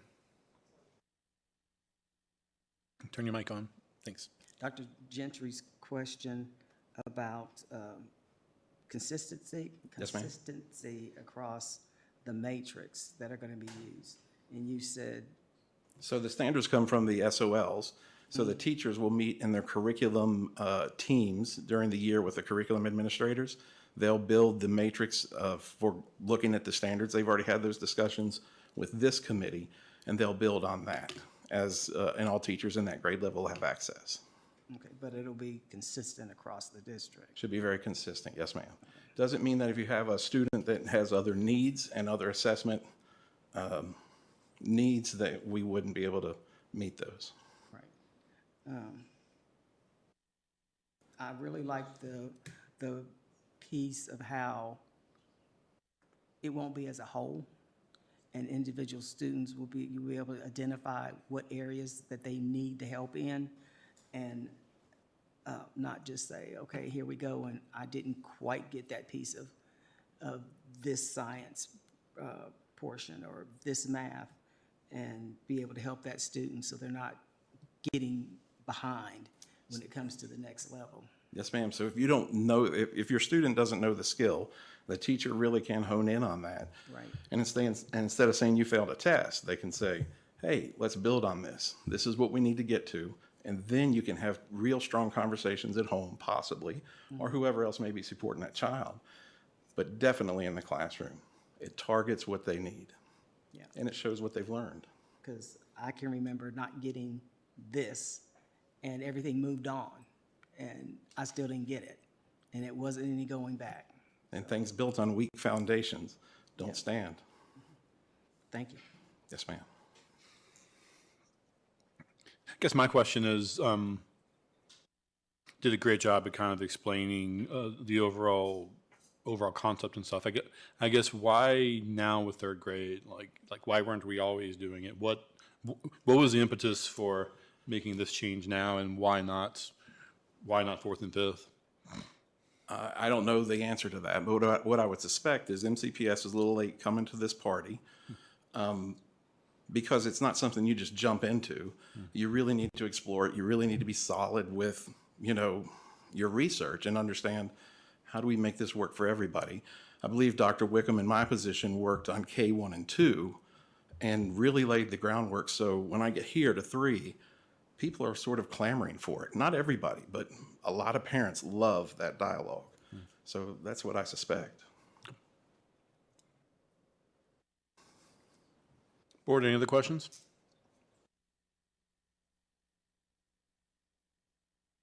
Okay, great. Thank you. Thank you. All right. Next up, the ELA textbook adoption. ELA elementary curriculum adoption was provided to the board for first review on April 16th. Updated information was provided on May 7th. Best and final quotes were requested, and those updates are presented here tonight. Tricia Metzel, the Administrator of ELA and Reading Intervention, and Steve Sizemore, Director of Elementary Education, are available to answer any questions. Board Chair, could I comment before you guys have discussion? Yes, please. This is a difficult topic of discussion, as you all know from our board meetings and just working throughout the division and talking with teachers and staff members, administrators, elementary teachers, reading teachers, special ed teachers. And when we got down to the 2 different curriculums, Benchmark Advance as well as the Amplify, we're pretty divided. Like, it wasn't 100% one way or the other for any group of people across the division. So as the committee came up, they went back and forth, and they came with a recommendation, which wasn't 100% where the teachers were. And I went back and forth and tried to get information from individuals kind of off the record. Hey, what do you think? You're thinking somebody would say, hey, Bernie, man, Amplify, you got to go 100%, or Benchmark, you got to stick with it. And I got both. Kind of got it from all sides. So here's where I landed. I'm going to weigh in, and then I'll just step out of the conversation, is that 2 things. No matter what we select tonight, or what the board chooses, and it is the board's choice, we're not going to please 100% of our staff. There's going to be a percentage of people that are going to be, this wasn't the number one thing that I picked or I chose, which we understood that going in. But I think more importantly, what the second piece of that is, our teachers are really good, and they're committed to doing all they can for our kids to succeed, especially when it comes to the area of literacy skills and reading. So I'm confident that no matter what we pick, the expertise and capabilities of our teachers are going to do the right thing, and they're going to do what's best for our kids, as they always do.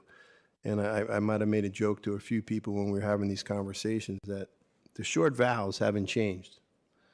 And they're not going to change with Benchmark, with Amplify, with Open Court, whatever you use.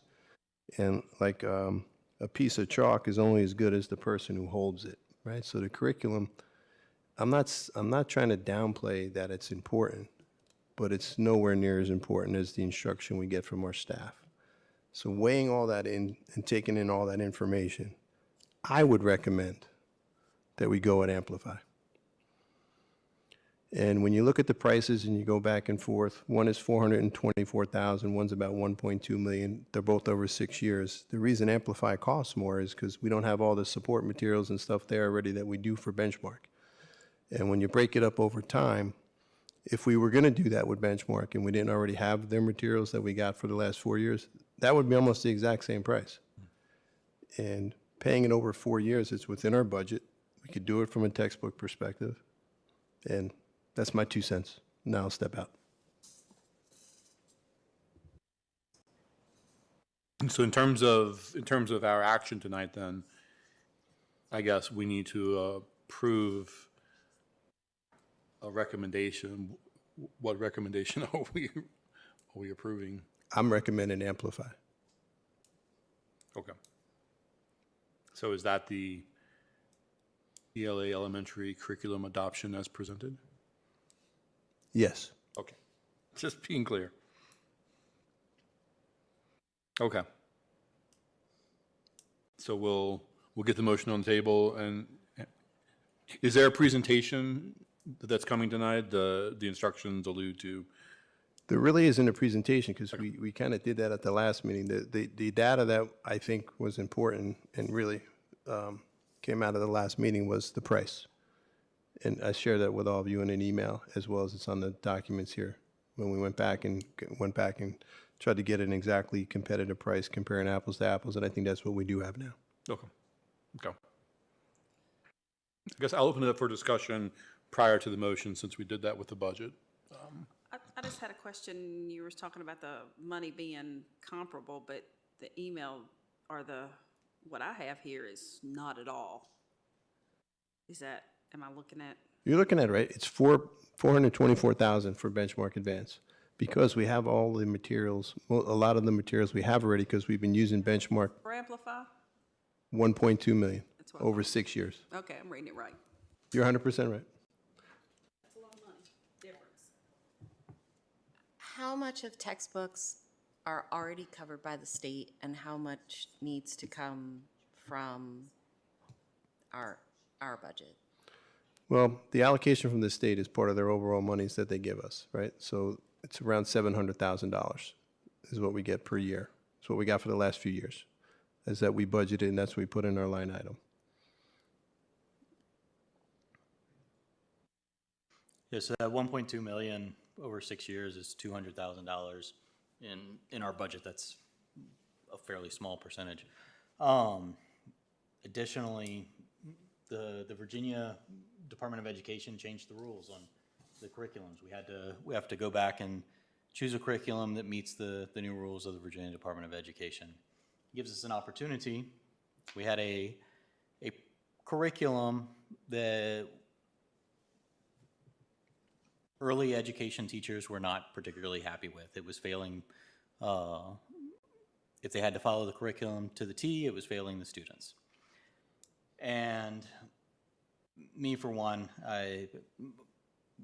the curriculum's failing those students when it's being adhered to robustly, and the curriculum is not changing for K-1, 2 significantly with Benchmark Advanced, and therefore I'm going to vote that we need to change it to Amplify and get a curriculum that builds the foundation for our students as robustly as we can, because buildings can't stand on weak foundations.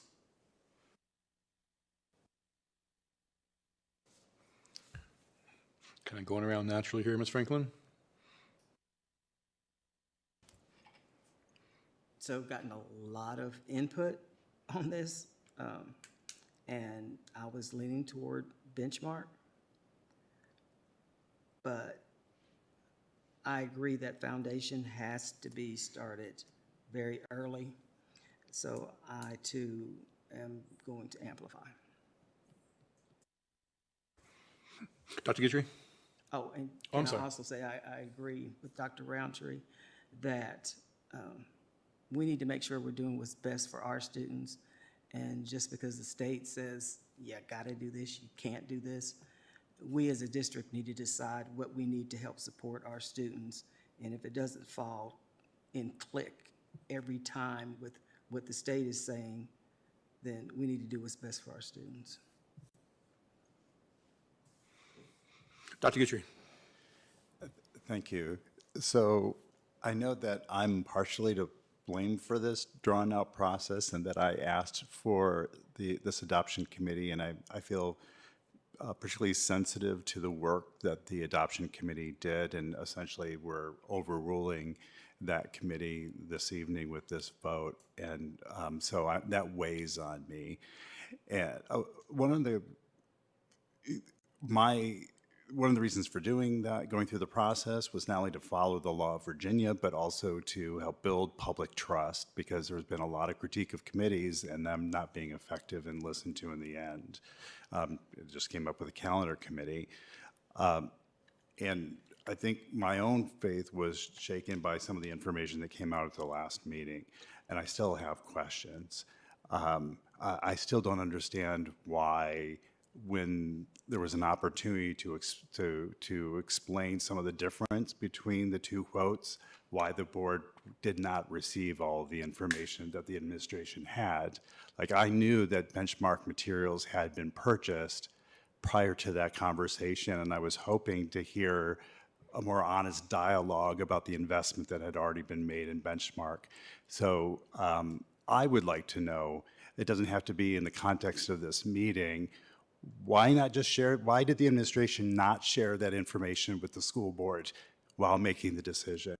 Because that information was shared with the committee and was used to help guide that committee's decision towards benchmark.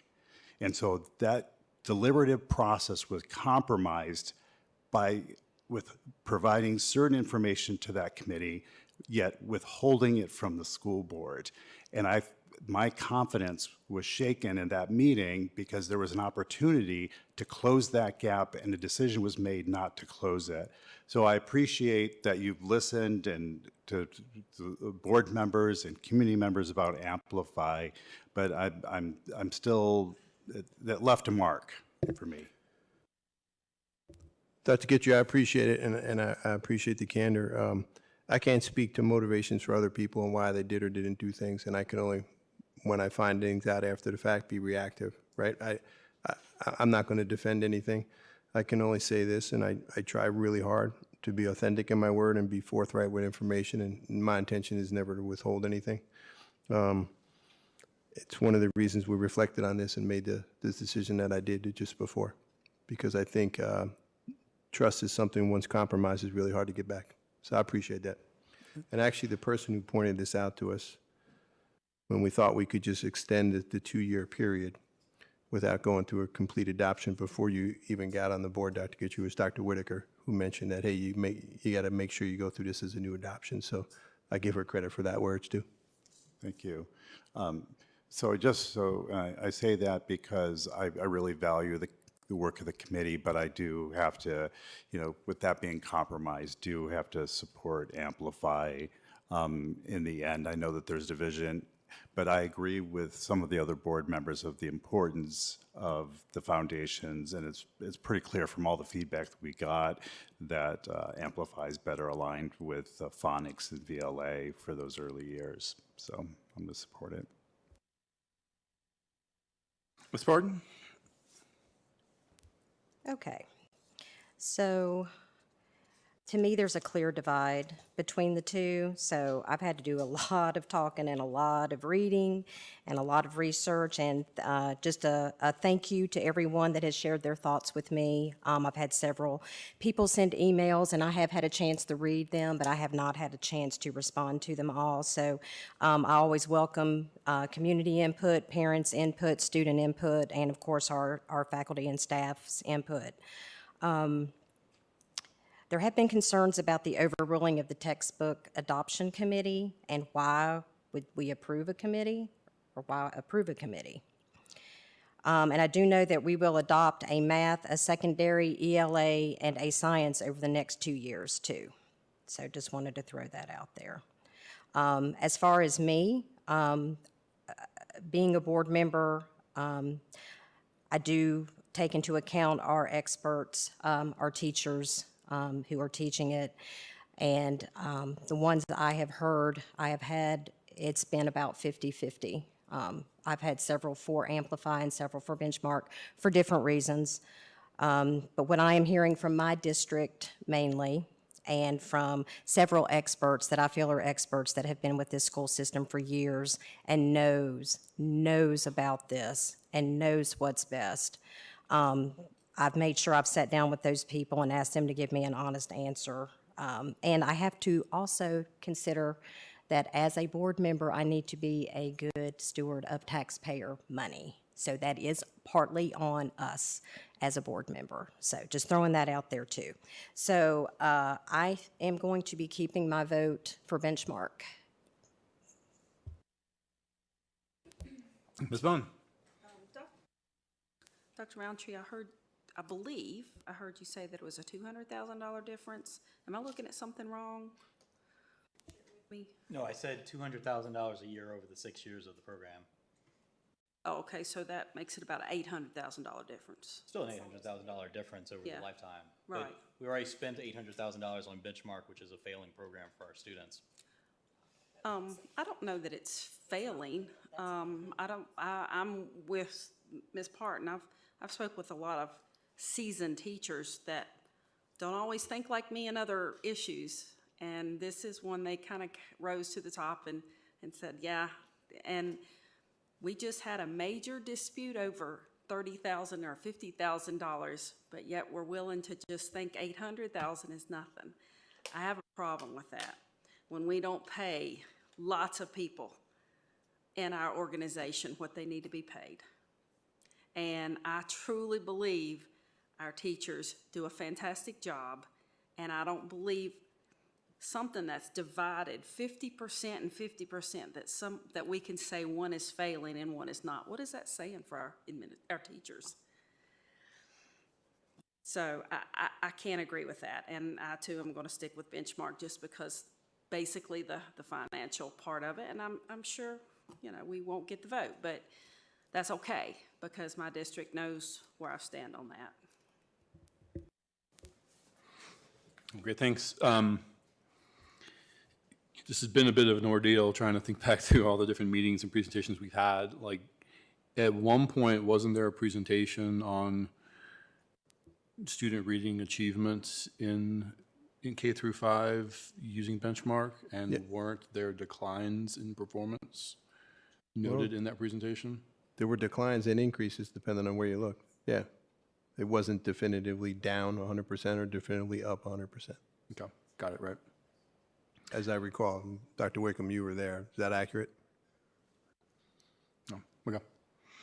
Yeah, so, yeah, it's hard to just kind of think back to the ordeal that we've gone through with this thing, right? Curriculum adoptions shouldn't be so complicated. And, you know, obviously we've all went through StudySync and all the issues there, but, you know, at the end of the day, we had 2 recommended curriculums at the state level. It shouldn't have been that particularly complicated to make a decision, right? It feels like every step of the way, there was something that I felt like this board was not shared information about, whether it was the fact that we needed to even adopt a curriculum or not, whether it was the initial feedback that we got from the schools, like the original surveys, the math associated with those, the individual feedback, and then the more detailed feedback, and then the more and more detailed feedback, and then the costs, and then it just like, and then, like this is not a model for how you adopt curriculum. So it pains me that it's taken so long. We started these conversations months ago, and I'm sure our teachers would have loved to have been working through whatever the new curriculum was a long time ago, right? But we can't change the past. We are where we are. I would just hope that future curriculum adoptions avoid these pitfalls and run more smoothly. I'm in favor of accepting the superintendent's recommendation on this. Any more discussion? Yeah, just some comments. Some 50-50 anecdotal evidence of responses from teachers in the community were thrown out there. There was a poll. It was 70-30, not 50-50. That was for teachers. $200,000 roughly is 0.1% of our budget. $400,000 is 0.03% of our budget. We're talking about tenths of a fraction of a percent of our budget. What is our our textbook adoption, our textbook curriculum budget for a year is what, $800,000? 700 and change. Okay. Yeah, so for one of our major curriculums, we're talking about a quarter of that budget for the next 6 years. I understand not following the committee's recommendation, but we're going against the committee's recommendation. Well, the committee went against the teacher's recommendation as well, and the committee's recommendation was almost 50-50. The teacher's recommendation was 70-30, and there was 160-ish people on that committee, so the statistics associated with that value are much better than the statistics associated with a 30-person committee that is almost 50-50. So while I understand the dollar amounts, when you start throwing the whole lump sum out there is a large number, the percentage of our budget is actually quite small. And taking anecdotal evidence of a 50-50 split when there is hard evidence of a 30-70 split is not appropriate. Thank you. And with all due respect, I can vote the way I want to vote. I agree. I'm just And putting out factual information. That's why I am an elected school board official just like you. But you're not supposed to put out information that is Did every not single representative. teacher have a vote in it? They had the option to. Okay, All- but But they they didn't. didn't. But they didn't. doesn't matter. We Yeah, had, what, every- 400? Not everybody shows I don't- up to vote for us either. Okay, Okay, but okay, that is something that is also an unfair information put out there. So I think we just need to leave that out. Oh, we just, wait. Okay. This is no longer a discussion. Vote the way you want, the way I want. That's fine. Okay, board, any more discussion? Okay. I Do I- move to accept Amplify as the curriculum for ELA. That's my job, but that's cool. What's that? We have a motion. Do we have a second? He can ask for a motion. I motioned it. Yeah. We have a motion by Dr. Roundtree and a second by Ms. Franklin. Any more discussion? And Ms. Osborne, please call the roll. Ms. Bond, No. Franklin. Yes. Dr. Gitchery, Yes. Ms. Parton, No. Purcell, Yes. Dr. Roundtree, Yes. Mr. Hudson. Yes. 5 in favor, 2 opposed. Motion carries. Okay, board, we are up to our unfinished business item. Are there any items of unfinished business tonight?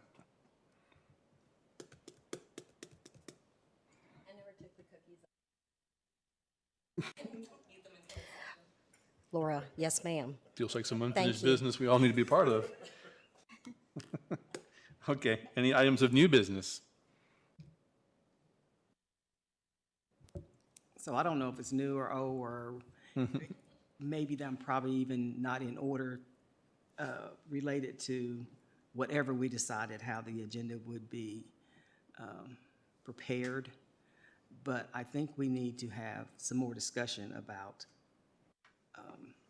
how things are put on the agenda and when board members can have discussion about items and why we want those on the agenda. Because I feel like I'm being kind of hamstrung, not being able to talk about issues in the district that I feel the board needs to address, or that the community is asking questions about. And I just feel what's happening here is just not good. It's not good for me as a board member, unless I'm going to be called out of order, which I really don't care. But if I have something that I really feel I need to be saying, and right now is, I think we need to maybe revisit this. So as a reminder, board members can email the chair at any point? I have, and I haven't seen any items yet, so, or any discussion about when they might be on an agenda. Okay, that's news to me, but I will go review that. But also, new business is an opportunity to also ask for items to be on future agendas. As I recall during our board retreat, we actually said during the adoption of our agenda for the day, we could add things to new business to be scheduled for a later meeting. Is that not accurate? So there are multiple ways. The first is to email before the preparations to request, and that the chair is supposed to respond to that request if it's pressing, or if you can't get it on the agenda. The other option is at the beginning of the meeting to amend the agenda to discuss it, even in a preliminary way in that meeting.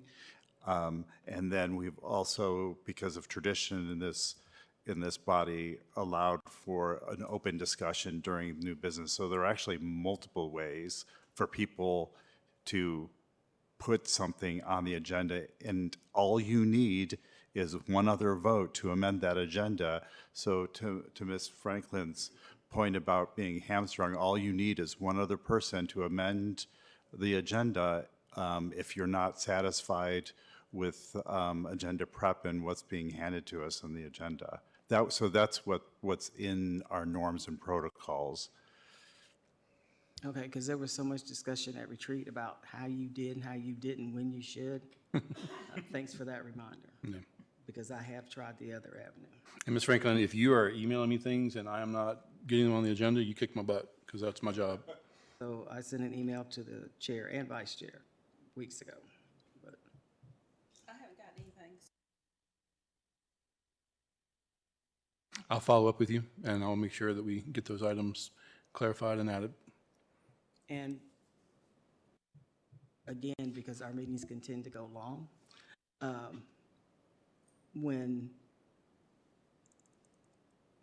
if there wasn't a majority in the past, a majority of the board who really wanted to have a discussion around items or have things brought back, then it didn't come back. And I kind of feel like maybe now anything can be put out there, and a couple of board members can move for things that may not be the pleasure of the board as we move forward as a board. So anyway. Well, that was the exact discussion we had at the board retreat, and that was in response to comments feeling like people didn't feel like their items were getting on the agenda because it took a majority to get anything on the agenda. Yeah. And so that's where the clarification came. If two of us say, let's get it on the agenda, well, actually, if one of us says, get it on the agenda, and it shows up, it only takes two people to add a motion at the beginning to amend the agenda to take that thing off. So that was the compromise that we had, so that Penny's not getting all of her stuff, Derek's only getting his stuff, Laura's getting all of his stuff. We can work through that together. I mean, I'm trying to be responsive to everybody's wishes here, and that was the conversation we had. Yeah, I truncated my remarks there. To have a discussion about amending the agenda, you only need a second, but actually to amend the agenda, you need at least 4 votes. Right. So that's following Robert's Rules of Order, whereas before it had the term consensus, which could imply that everyone on the board has to approve any addition to the agenda. So whether to remove or to add to the agenda, you still need to have 4 votes if you can't get something on the agenda through the chair. Right. So it's not going to be a free-for-all, certainly. So, and to your point, yeah, items would be brought up under new business to be added, and then it would turn into a discussion. And I myself would be going like, okay, we're supposed to discuss it at another meeting. Yeah. But anyway, so I will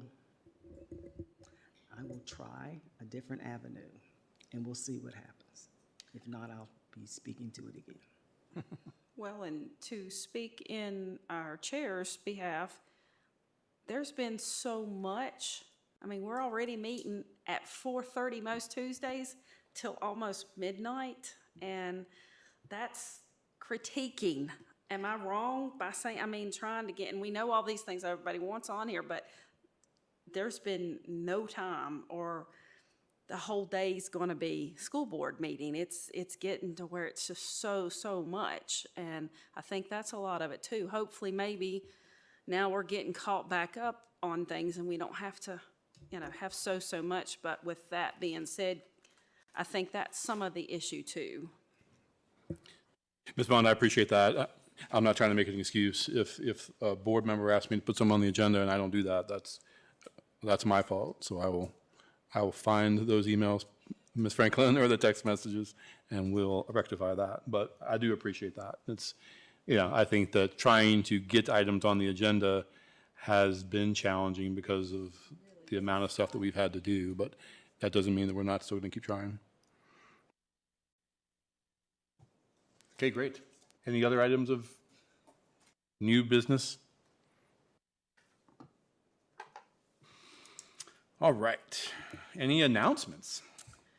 I have an announcement. I would just like to thank everyone who's involved in putting on the graduations this past Friday and Saturday. As the parent of a graduate, I was only able to attend one of them, the Blacksburg High School graduation at Castle Coliseum. I know that the students really wanted it at their school, but weather concerns brought it to Castle. I thought it was a really beautiful ceremony. I really just appreciate so much the hard work that everyone did to make it a great send-off for our students. So thank you.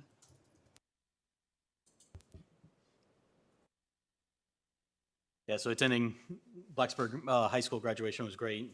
Thank you, everyone, for all the amazing work putting on that effort. And then also attending elementary school graduations to bridging into middle school, where it was excellent at Price's Fork Elementary School earlier today, actually.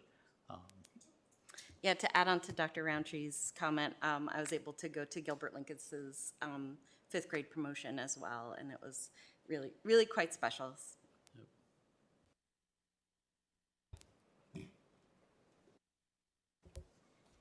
Board, anyone else? Okay, so I'm going to speak for myself and maybe Ms. Bond too.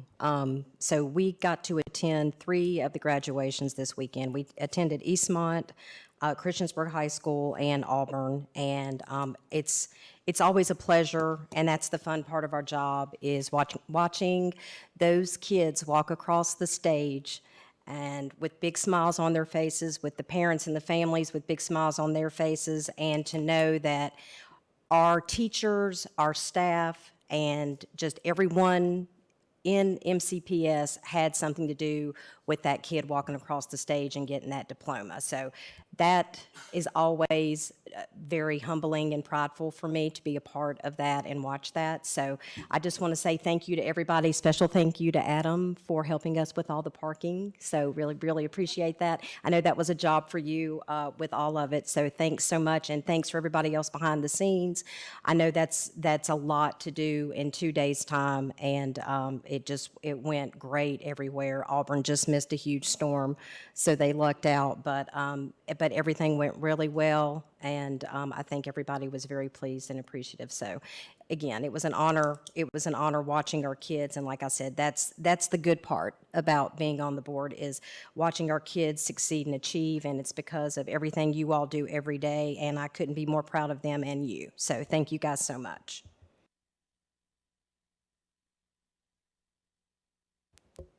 Anyone else?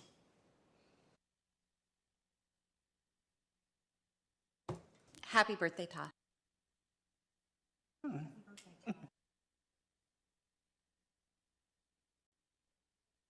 Today's your birthday? Happy birthday, Tosh. And you still showed up? Weird. Wow. All right, great. Next item is upcoming school board meetings. You can see those in board docs. Working on those agendas. All right. Next up, do I have a motion to enter into closed session as authorized by section 2.2-3711 of the Code of Virginia to discuss a student matter, a personnel matter, and a legal matter? So moved. Second. Dr. Roundtree and Ms. Purcell. Any discussion? Ms. Osborne, please call the roll.